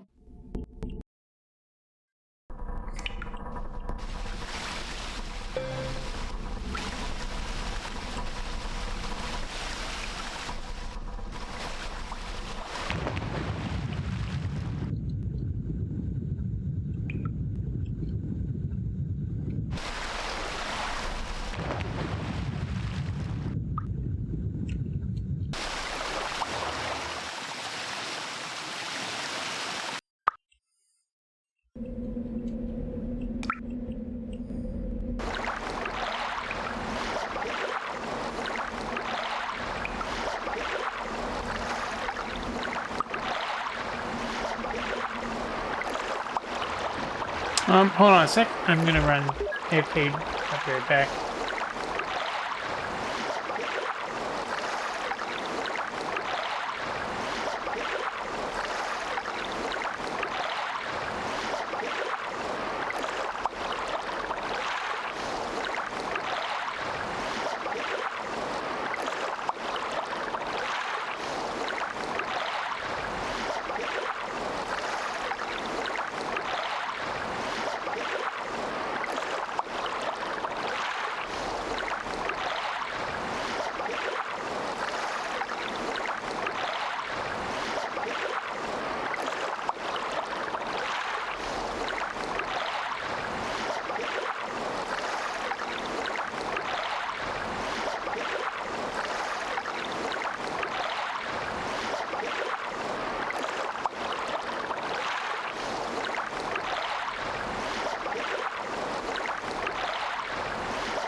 And I'm back.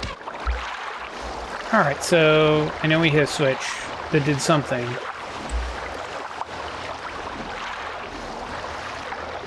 The question is what and where.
Thing is, we have no weapons, so it can't be like a switch that we would need a grenade to hit with.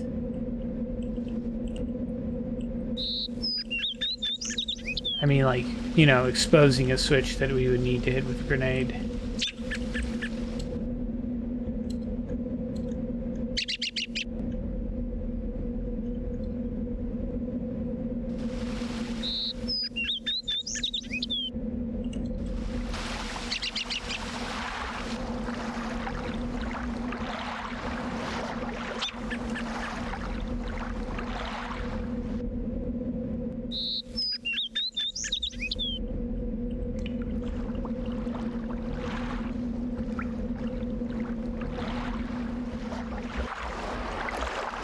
Nothing on the backside of the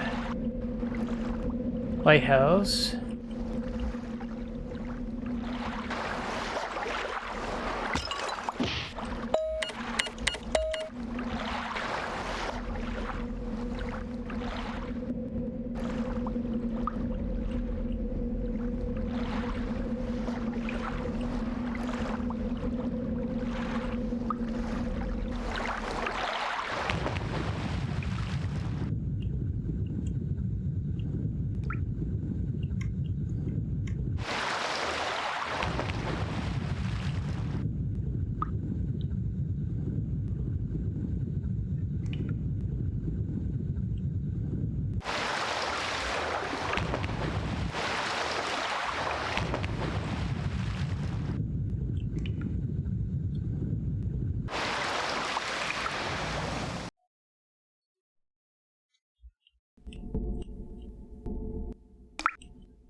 Interesting. That teleporter almost looks like the teleporter from like Quake.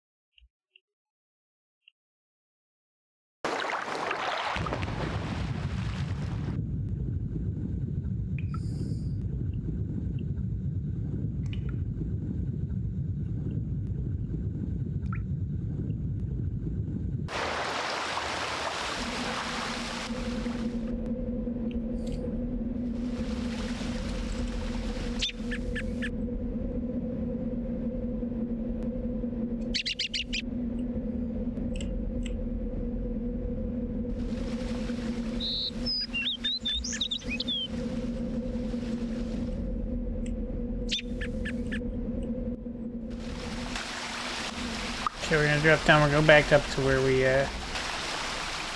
read that poem.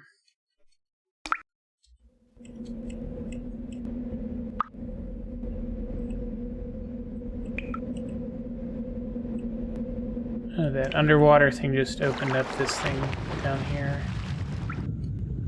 So not really a big reveal.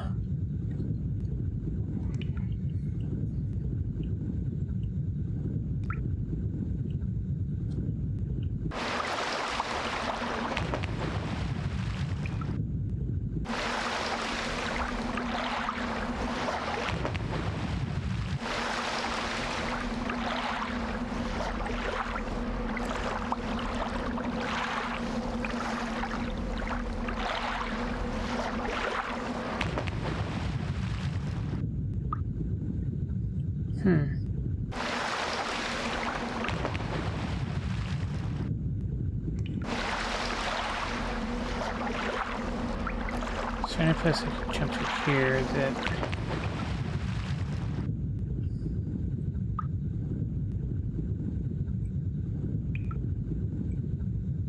So that switch just gave us a shortcut back.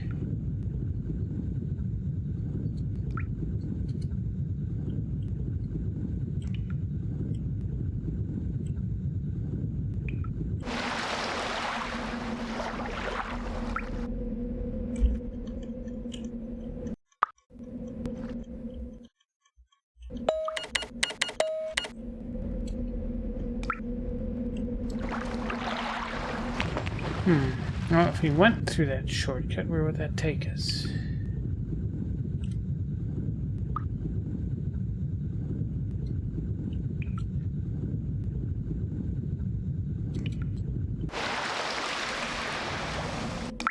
Take us here.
That. Okay. This might be much simpler than I think it is, so...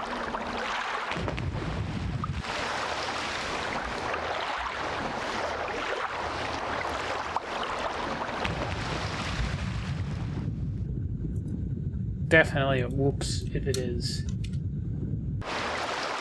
An oopsie-daisy on my part.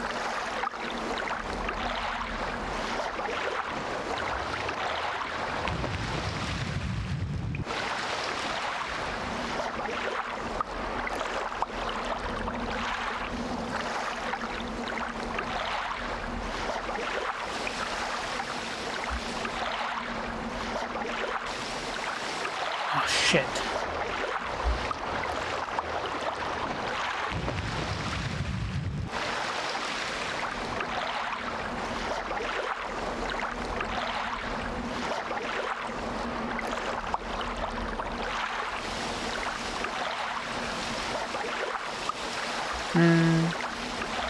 Nope, gotta go. Oh, god darn it.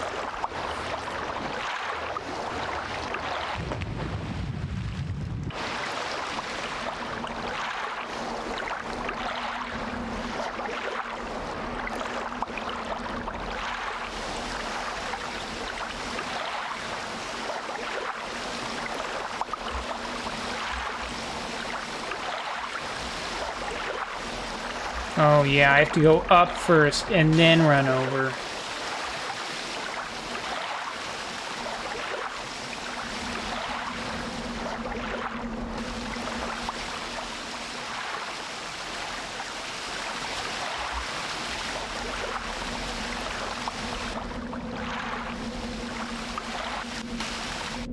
And then in here.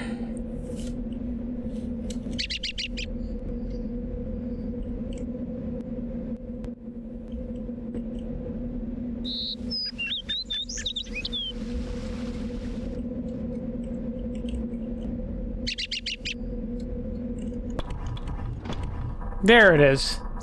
Yeah, it's just you had to open the... You had to open the tree. You had to hit the right spot on the tree to open her up.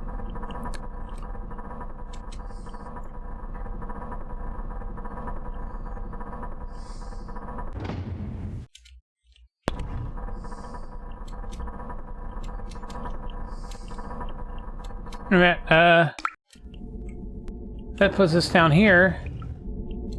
Next to this, Quake 1-esque, transporter.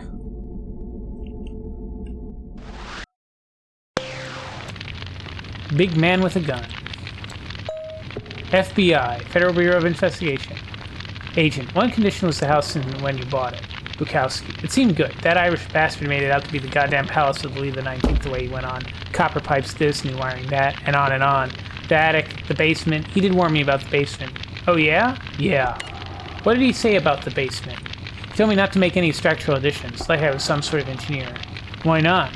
He said the soil around the house was soft, and if I messed around digging and stuff in there, I could collapse the house. He was lying. So why did you dig in the basement? The man told you that sold you the house told you not to. I had to wake it up. What did you have to wake up? The thing under the basement, genius. That thing in the basement tell you to build those cells in your basement? They explained the big plan. Did that thing in the basement tell you to starve those people to death? Well, the thing in the basement says to ask my lawyer. And all you have is a shotgun and our fists. Oh, it's one of these things.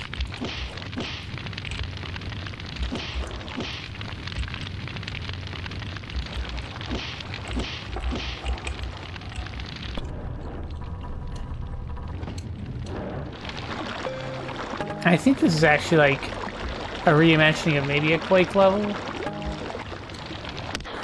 Ouch.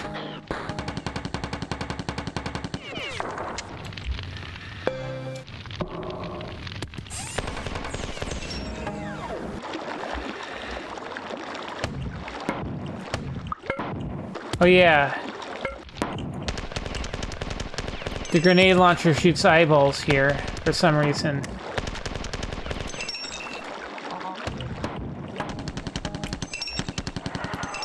Also, the Fletchet has more rounds than show up in the UI for some odd reason here.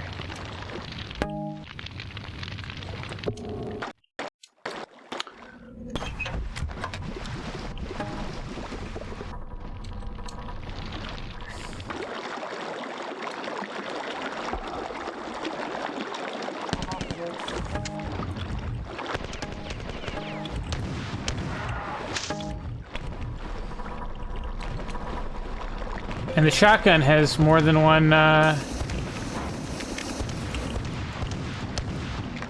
shot.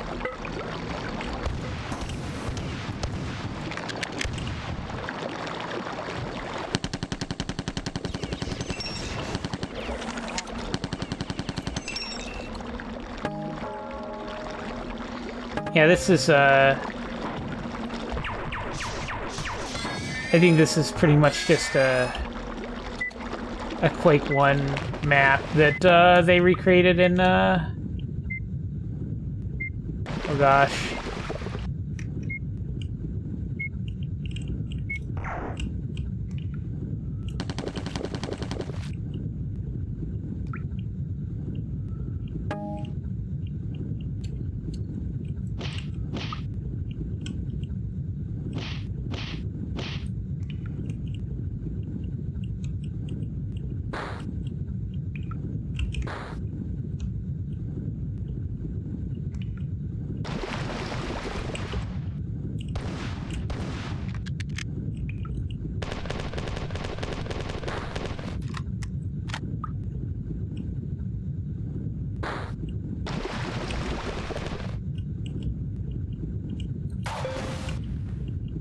Nice. Only the rocket kills these guys. That's goofy. Alright.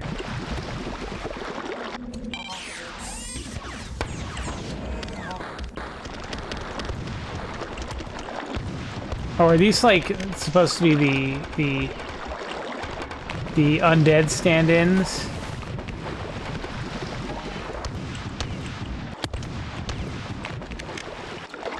That would make sense if it's like the Quake 1 undead where you need to kill them with the grenades.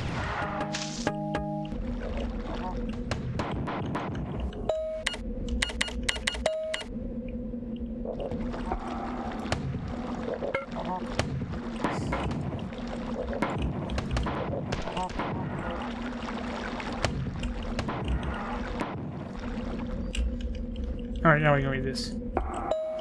You think you know something about darkness, and you drive across the middle of Kansas in the middle of the night. Every time I keep coming back to this darkness, things happen, and this and that, events, you know, life. Shit happens, but I keep coming back to that stretch of I-70 out there on the prairie. See, there's only one real choice out there, for a stranger at least, and that's to follow the path, or not. You're so exhausted, though, that your only real choice is to keep going because you're too tired to think about doing anything else. So I keep going through that darkness. After I killed my husband, I thought things were going to clear up there for a while. I mean, he was so controlling, you know, the type. More wife beaters, beat his wife in them, standing over his body in the kitchen. I thought, well, that was easy enough. So that was pretty easy too, I mean, no offense. My husband used to loom over me at night when he reached for me in bed. Driving at night in Kansas, you hallucinate. Things looming over you, mile-high trees bending over the road, suffocating you. I killed him, but I returned to that darkness just the same. I killed him, and by that I made him a huge fucking bastard and his mile-high wife beaters prowling the highway, picking up tanker trucks and hitting me with them. So I thought maybe I could do something about it, about the fact that he kept coming back. I mean, I had to try, right? Wouldn't you? You know what I did, and you're probably thinking I'm just a real sick little nutcase who does her own dirty work, and you're probably real fucking pissed at me, too, at the moment. But if you're trapped, the only way out of your own vast personal light is to go down that path. Trust me, you find yourself in the same position, you'll have a little more sympathy for what I did.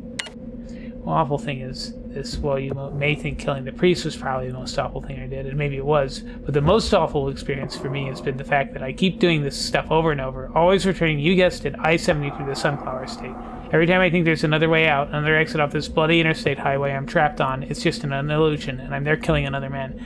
How many do you think I've killed? The actual number of dead bodies, as the police count them, is what, 13? Well, as I see, it's just one, because it's the same thing over and over. Maybe after 100 or so, it'll be alright. Hey, maybe you're the policeman finding this note and said this guy's wife, girlfriend, daughter, whatever. Oh well. Found at a murder scene, Manhattan, Kansas, 1963. Okay, switch.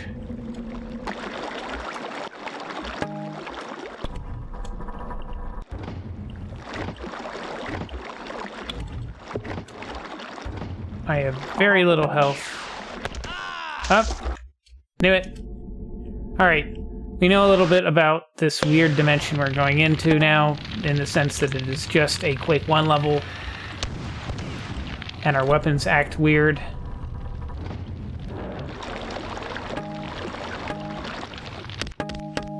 And that the Flicta are really zombies, so you have to kill them with the rocket launcher.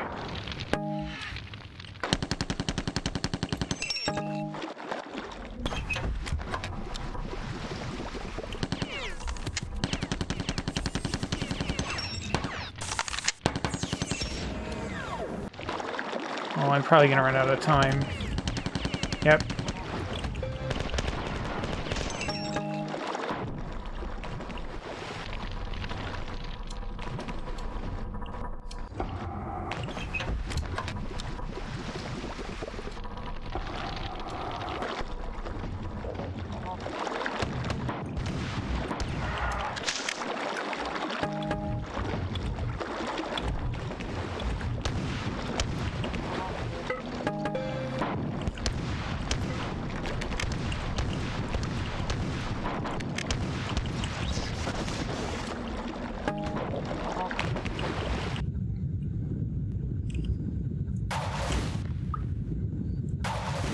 Easy enough now. Turns out, once you know the trick, it really is quite easy.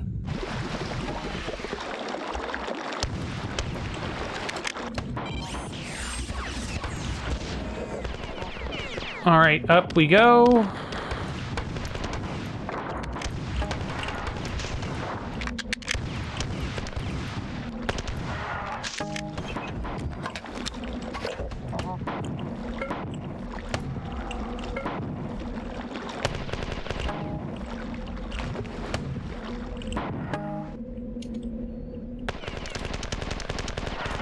Okay, let's double back.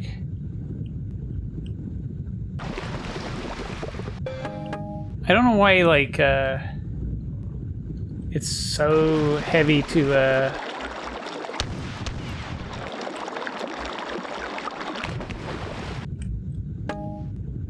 so difficult to swim. That's really annoying.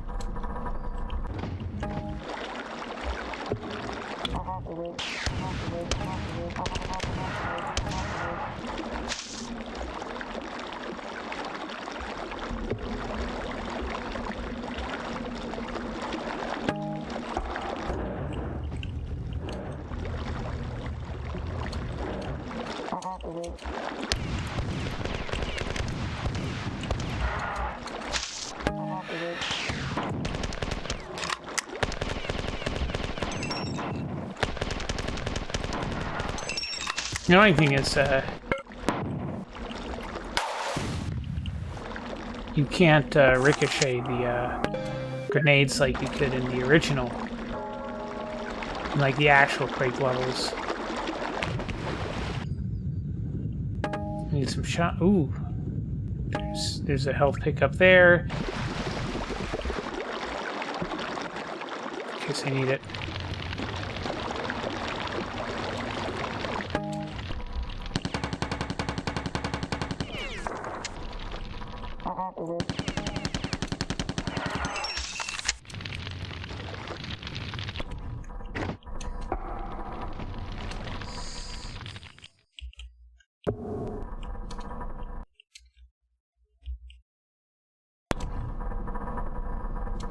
Okay.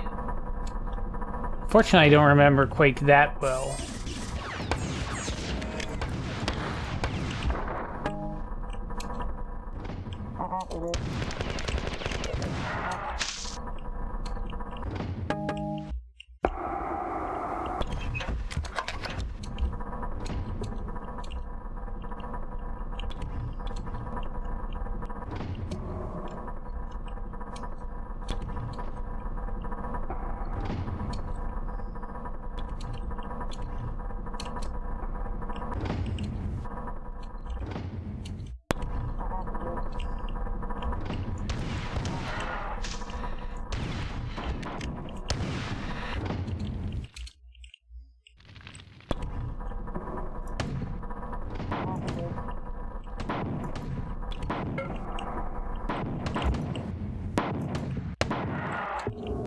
That worked well enough.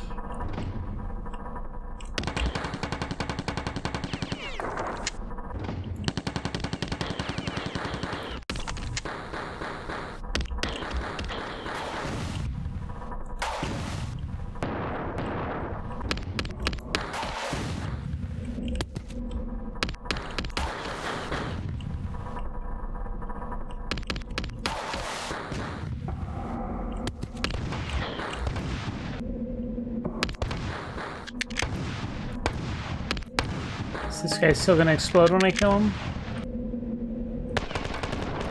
Yeah, he is.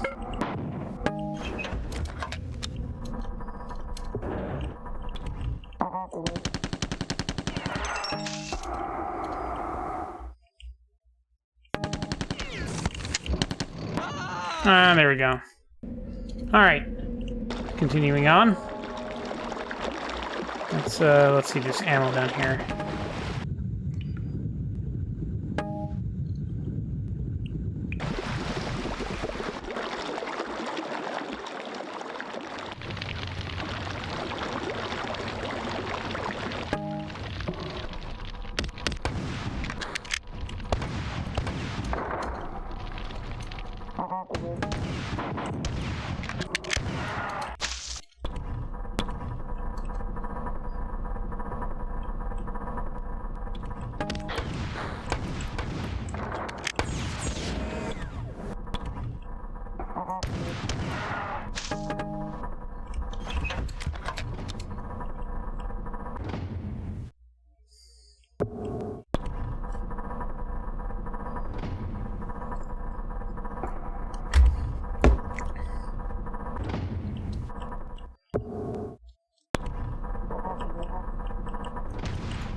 Okay, so that was too close.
Let's double back. Can we double back? Can we ride this back up? Please. Yep.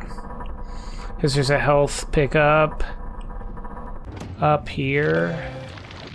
It's not open yet.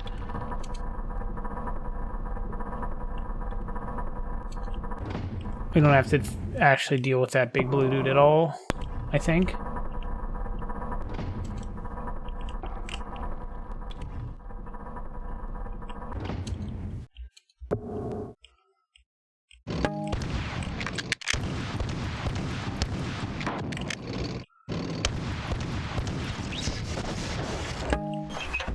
Okay, that switch is flipped.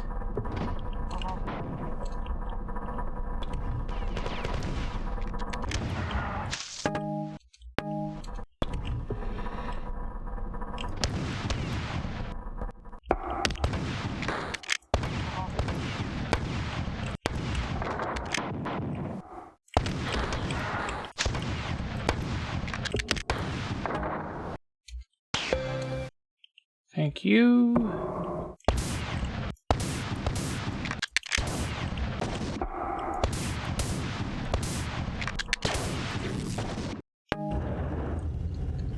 There's the key, which opens up that.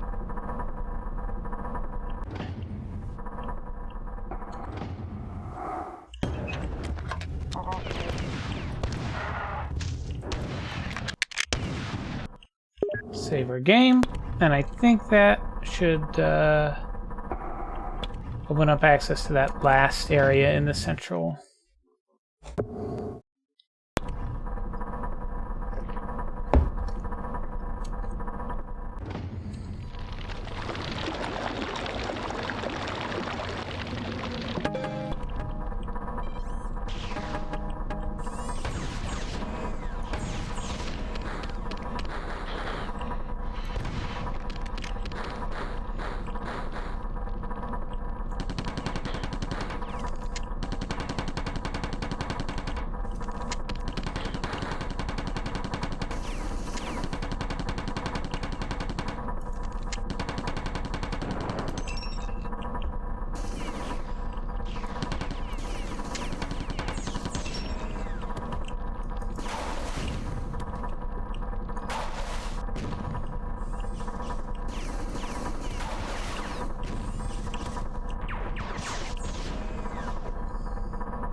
Come on.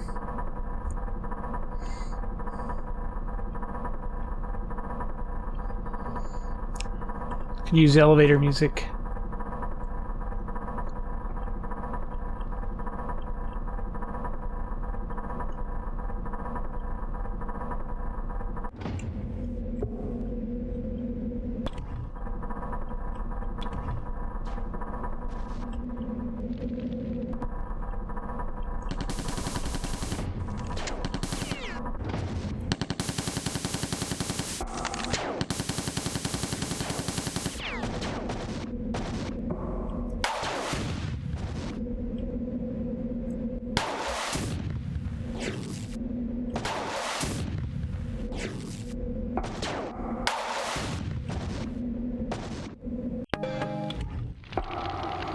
This manuscript? We were sent here to find manuscript. Manuscript. And now the portal out.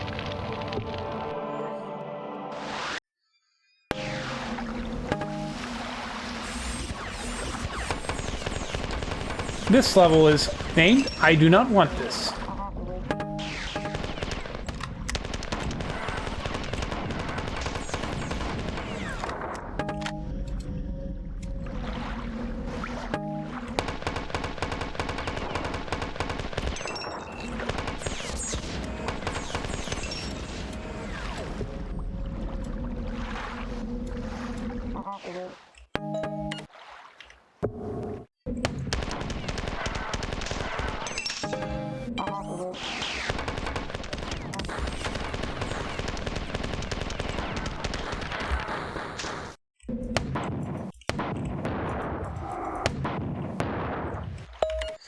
Booth had a strange habit of appearing whenever I set out on a journey alone and accompanied me along the way.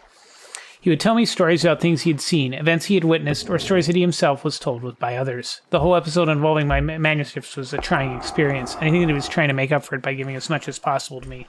I think Shabuth was a terribly frightened creature sometimes. I think that he had seen too much madness and destruction, and some of the things he told me about my blood run cold. Stories of cannibals and strange monsters in foreign seas, madmen, madwomen, murderers, and dark tunnels beneath the earth. He told me he created that fold-in space near the lighthouse to hold some of the madness he had seen. When I objected to this, fearing for any man who would venture into the place and be destroyed, Shabuth reassured me that the place itself would be destroyed by the one who would come after him, the same warrior involved with the retrieval of my manuscripts. I think Shabuth has a very odd sense of humor.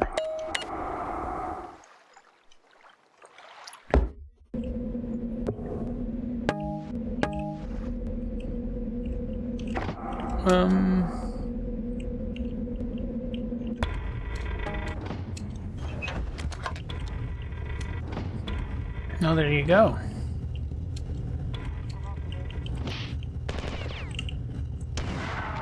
I think we're back to normal weapons. As much as I enjoy having a shotgun that shoots 4 shots without reloading, I don't like this whole ambush type thing.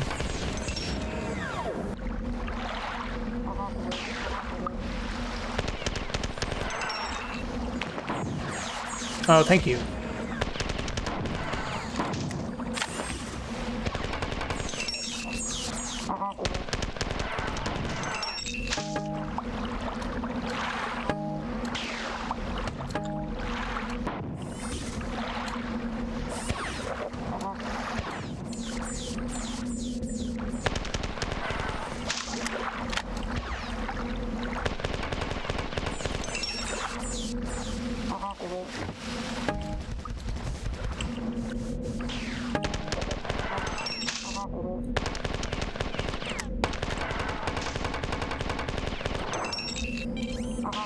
Oh, hello.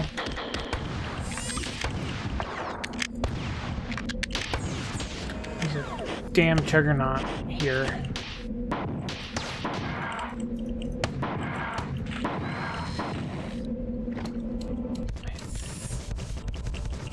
Save our game. Oh, I have full fletched ammo. But also no... Ouch. Ah, that was dumb.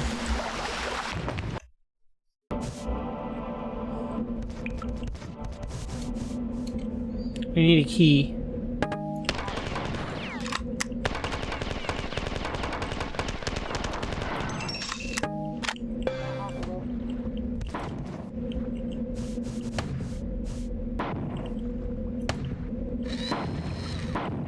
Do I have a fusion battery? No, fusion pistol, sorry. The Juggernauts are weak to fusion. Pistol does more damage than other weapons.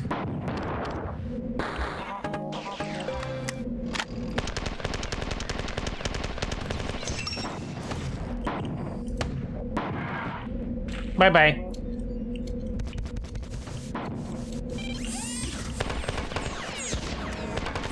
But now I have a fusion pistol.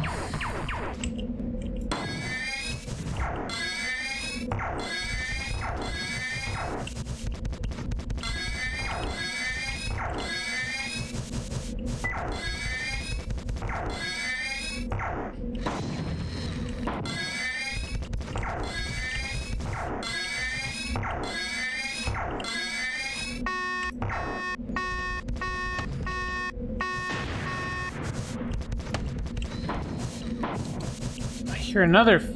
Are there two? This is getting out of hand. Now there are two of them.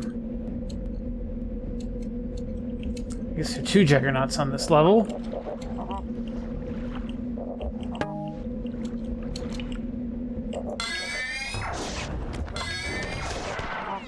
Oh, hello there.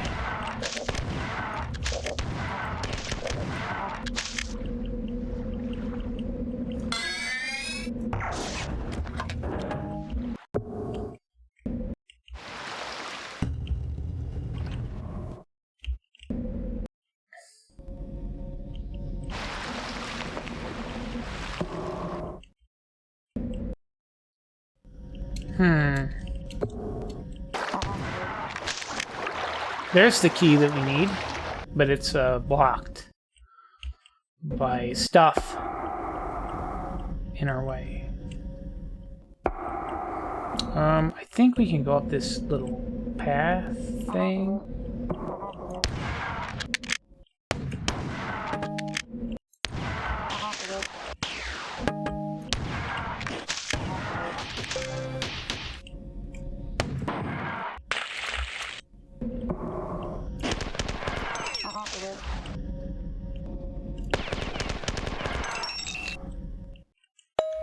I myself had a chance to see madmen on several occasions. I remember most clearly a young nobleman, a younger son of the wealthy but little-known family out of Verona. The young man was a delight to the family, a strong and eager son, keen-minded and kind to everyone.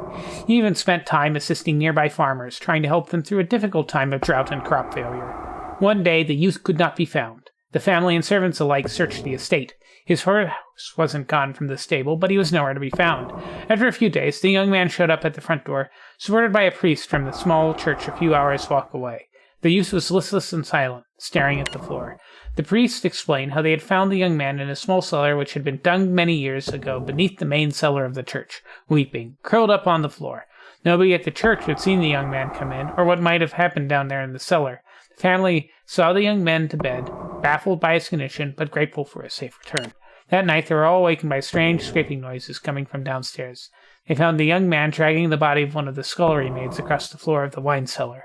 As they watched, mesmerized, the young man stopped and leaned over the throat of the young woman, which had been slit, then pinned open with several of the maiden's hairpins. He cocked his head over the hole in her throat as if listening and muttered something to himself. He then dragged her into a new position and listened again. The side of his head was bloody from repeating this operation over and over. When a servant brought down a torch, they saw a track of blood that wound crazily over the whole cellar floor. The voice, whispered the young man as he feverishly continued searching, using his hearing trumpet of flesh. The family led him away, and he came docile, like a little lamb trained to lead, but he kept whispering those words over and over. He whispered it even as I interviewed him, as the magistrate passed judgment, and as the hangman put the rope around his neck. I snuck into the family crypt a few weeks later, the night after his execution, but I found nothing physically wrong with the young man's brain or skull.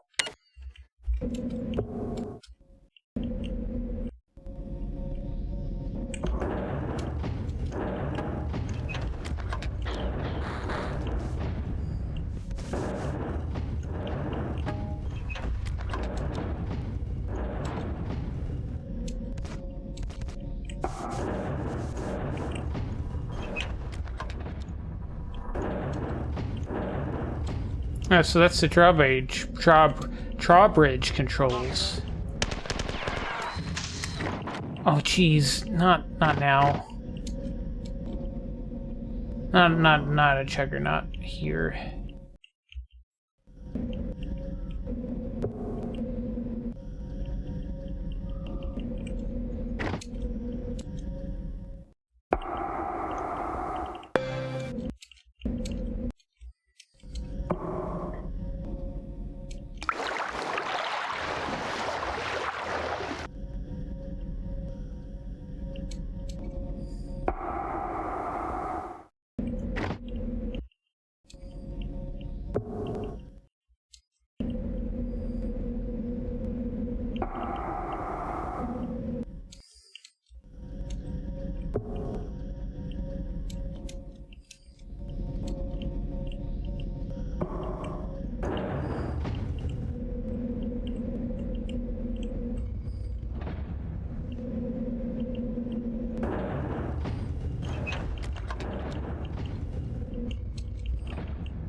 Okay, I kind of see what I'm supposed to do. I want to take this sucker out first, though.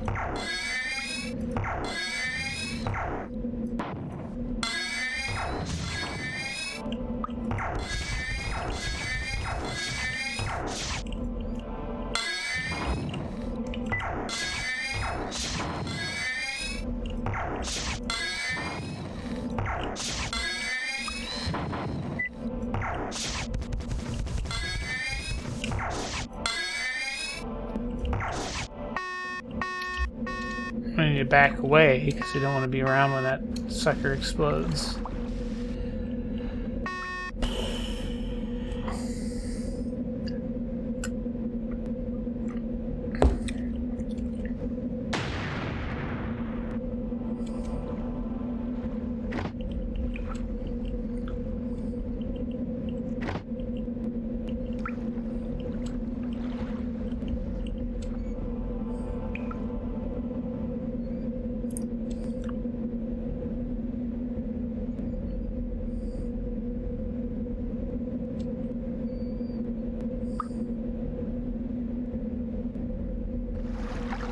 Oh, that was probably not.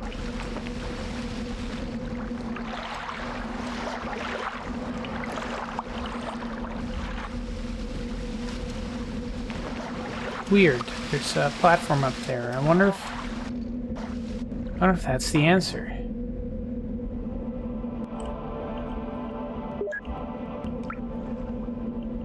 Like,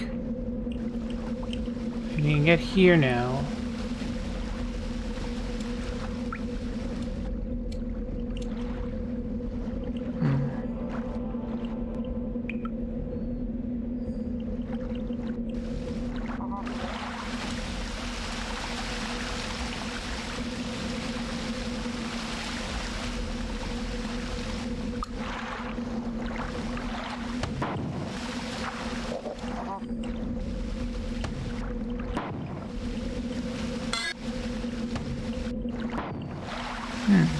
What's here?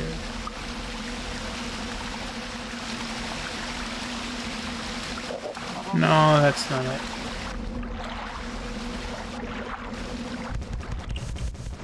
Jeez. Where'd this guy come from?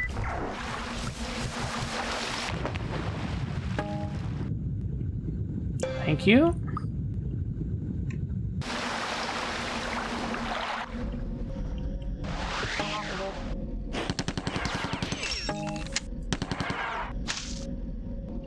Oh, that's how you get the fletchet.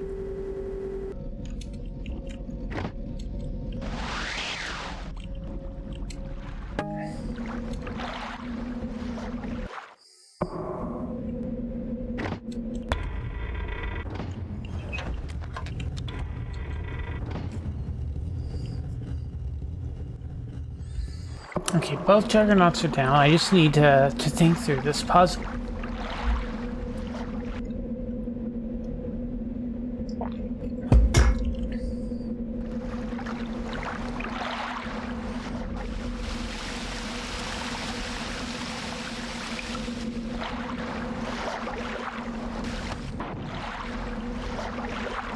I don't see any switches in here.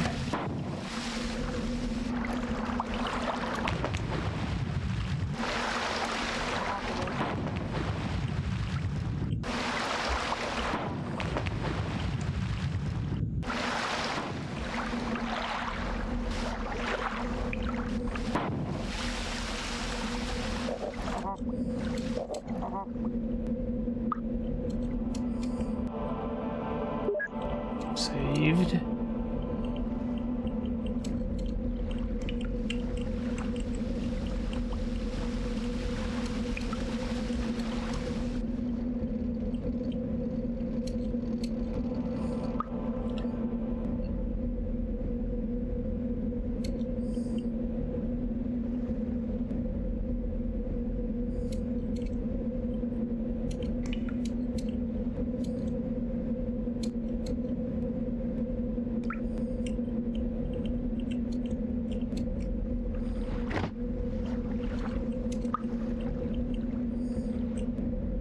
We'll get back into the castle.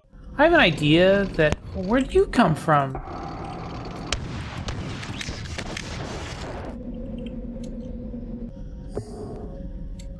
I have an idea, but it's gonna be a little wonky.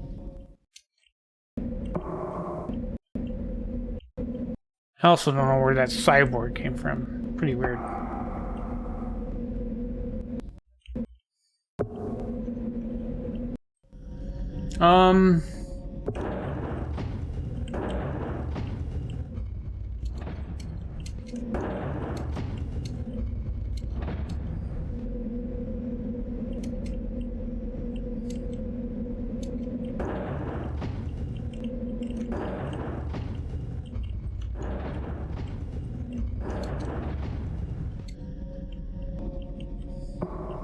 Oh.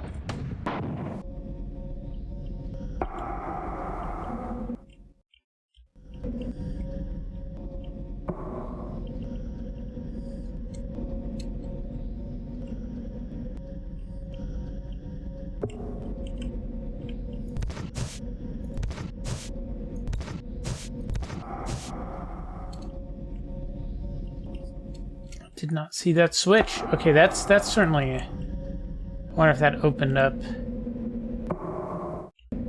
anything? Did that lower the, No, it didn't. Did that... I'm wondering. Now I'm confused. I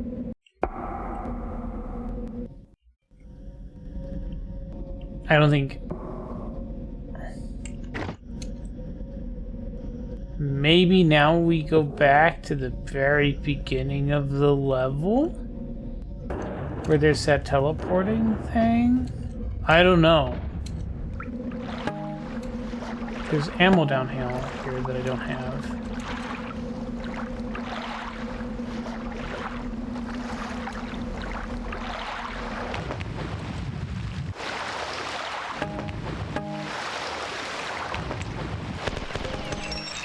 There's some ammo in a safe spot.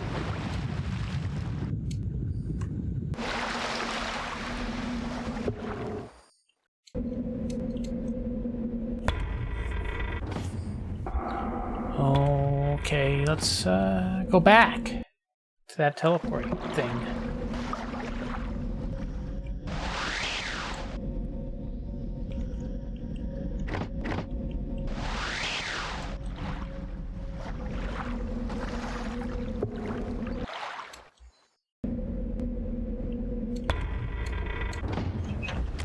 Nope.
Let's go back in the castle.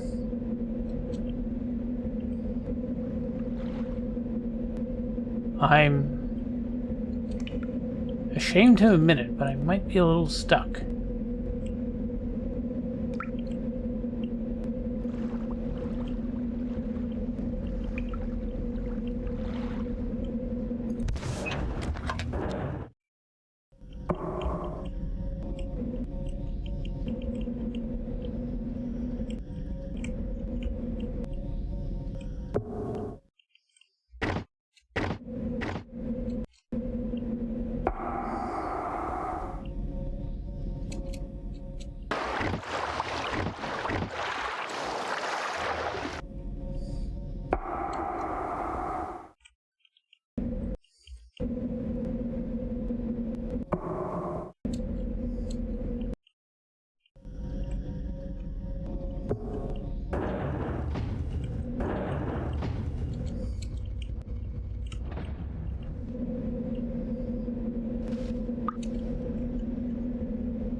No, that doesn't do anything. Oh, I didn't mean to fall down here.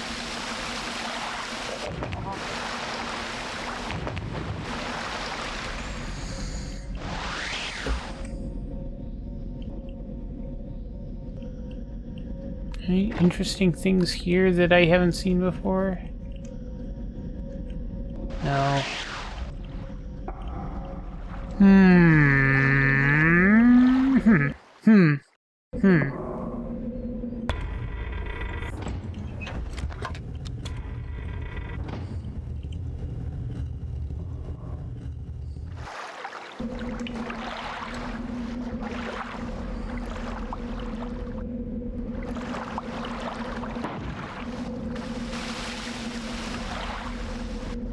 Oops.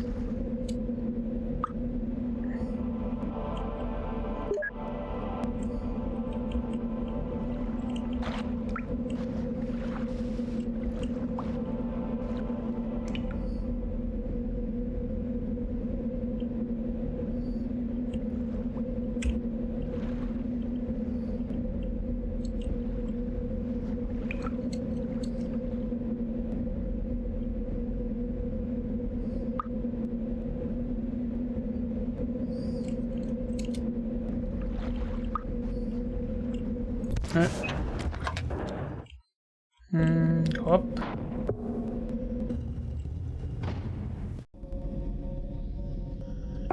Now we go further. Do we go further up now?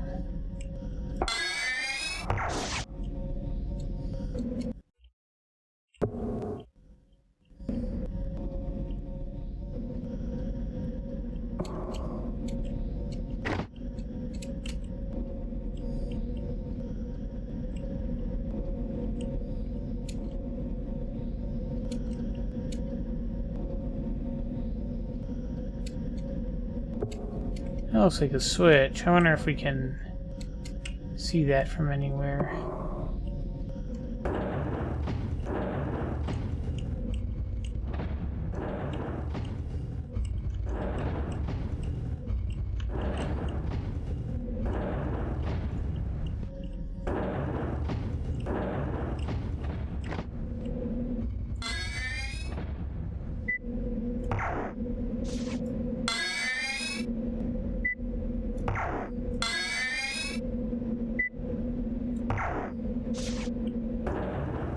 No, that can't be it. That's way too much of a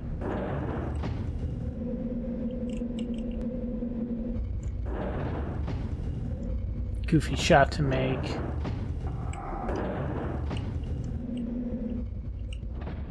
Well, we haven't been down here.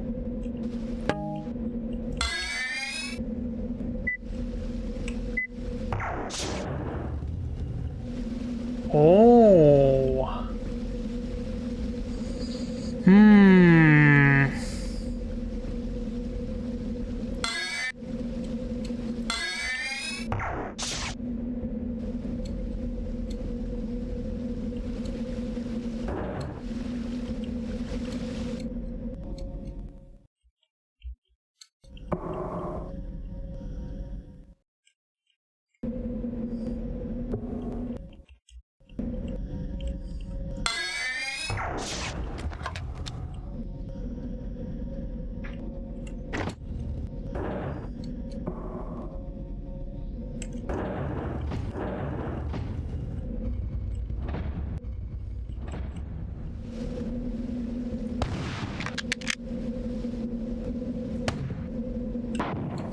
Now, did that open up something in the,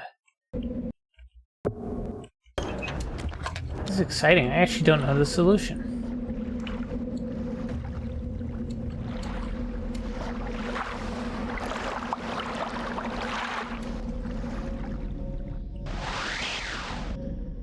Oh, this is now open.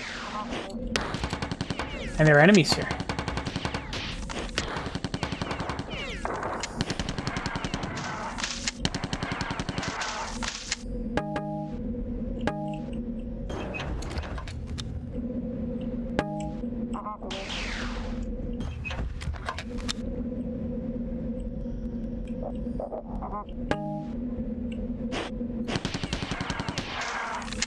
Let's drop down. I'm wondering if that opened up the... It looks like on the map that opened up the thing to get to the key. Yep. Very good, very good. And the quickest way back to that key lock would be this way. And we can save our game, just in case it gets dicey.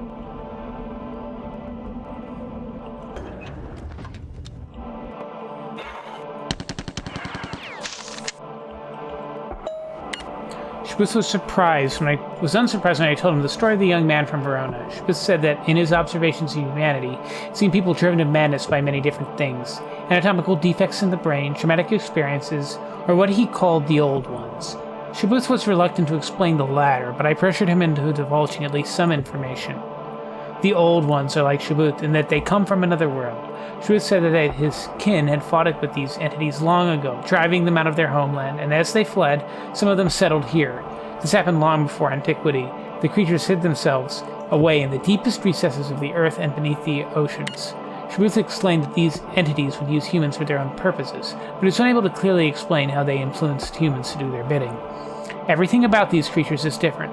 Their physical nature, their mentality, their very existence functions differently than our own.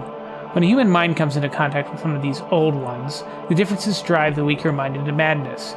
The weaker mind into these encounters is almost always the human one, and the young man from Verona was no exception. I believe the best way to describe these creatures, these Old Ones, is demonic. The Church views them as fallen angels, and Shabuth views them as his enemies, banished from his homeland. I asked Shabuth why I myself did not go mad for my contact with him, why I only suffered a brief spell of nightmares and did not murder any scullery maids. He claimed that he had been holding his thoughts in check, in order to disturb me as little as possible. My own view is that Shabuth and I have too much in common for me to be driven mad by contact with him, but I would fear for the sanity of any weaker mind. At any rate, I suppose I should be grateful to Shabuth for not driving me into madness and depravity. After all, the priests already think I am mad and depraved, and would welcome any little excuse to have me dragged to the stake and burned. Speaking of which, shortly after I told Shabuth the young man's sad story, he disappeared for several days. He was curiously silent when he returned, speaking only of servicing ancient vengeance. Several months later, I heard that the church where the young man had been found weeping had been burned to the ground in a fire so intense that the stones themselves melted and pooled. 3 priests had been killed. The cause was never found. A year later, however, the region was prospering and the crops were growing healthy and strong after years of drought that had plagued the area's farms. Shabuth remained silent on the matter. If you are reading this, you, the one who recovered my own tomb's manuscripts, leave the tomb you are now carrying here in the bookshelves nearby. The information within that tome plays a critical role in Shabuth's future.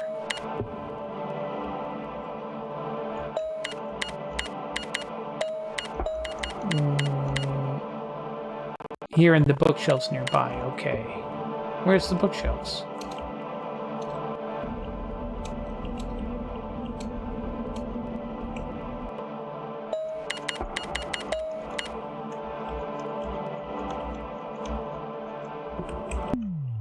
Oh. Ah. The fin de innocenza. I'm guessing that's the end of innocence. We've been going at for 2 hours 50 minutes, close to 3. We'll keep going until I find like a save point, and then we'll stop it. Let's see. I think that was level 5 of 10, so this is the 6th. So I'll keep this in like reserve, and I might stream it. You know, randomly when I run out of other stuff to do, if that ever happens, or when like there's not enough marathon content for a full stream. Like if I finish something early, I'll keep it.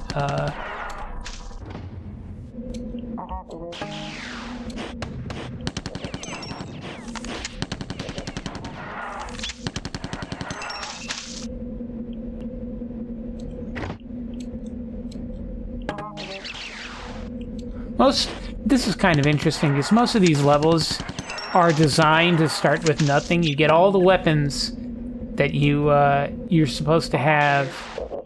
So they were obviously like designed independently of each other, and they came up with some kind of framework of a story to house a chair to explain everything. If I stream something later tonight, it will most likely be Final Fantasy XIV, because I have been seriously neglecting FF14 this week, and my Wondrous Tales are due on Tuesday. Gotta get my weeklies done. Alright, so we open that up. Is this new?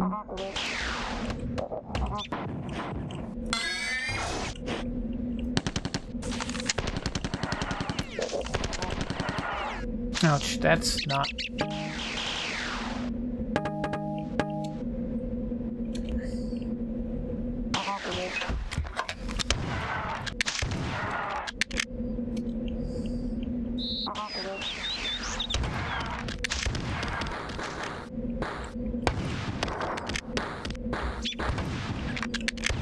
I'm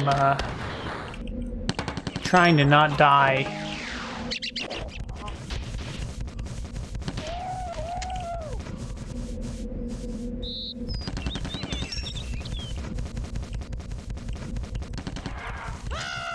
Shit.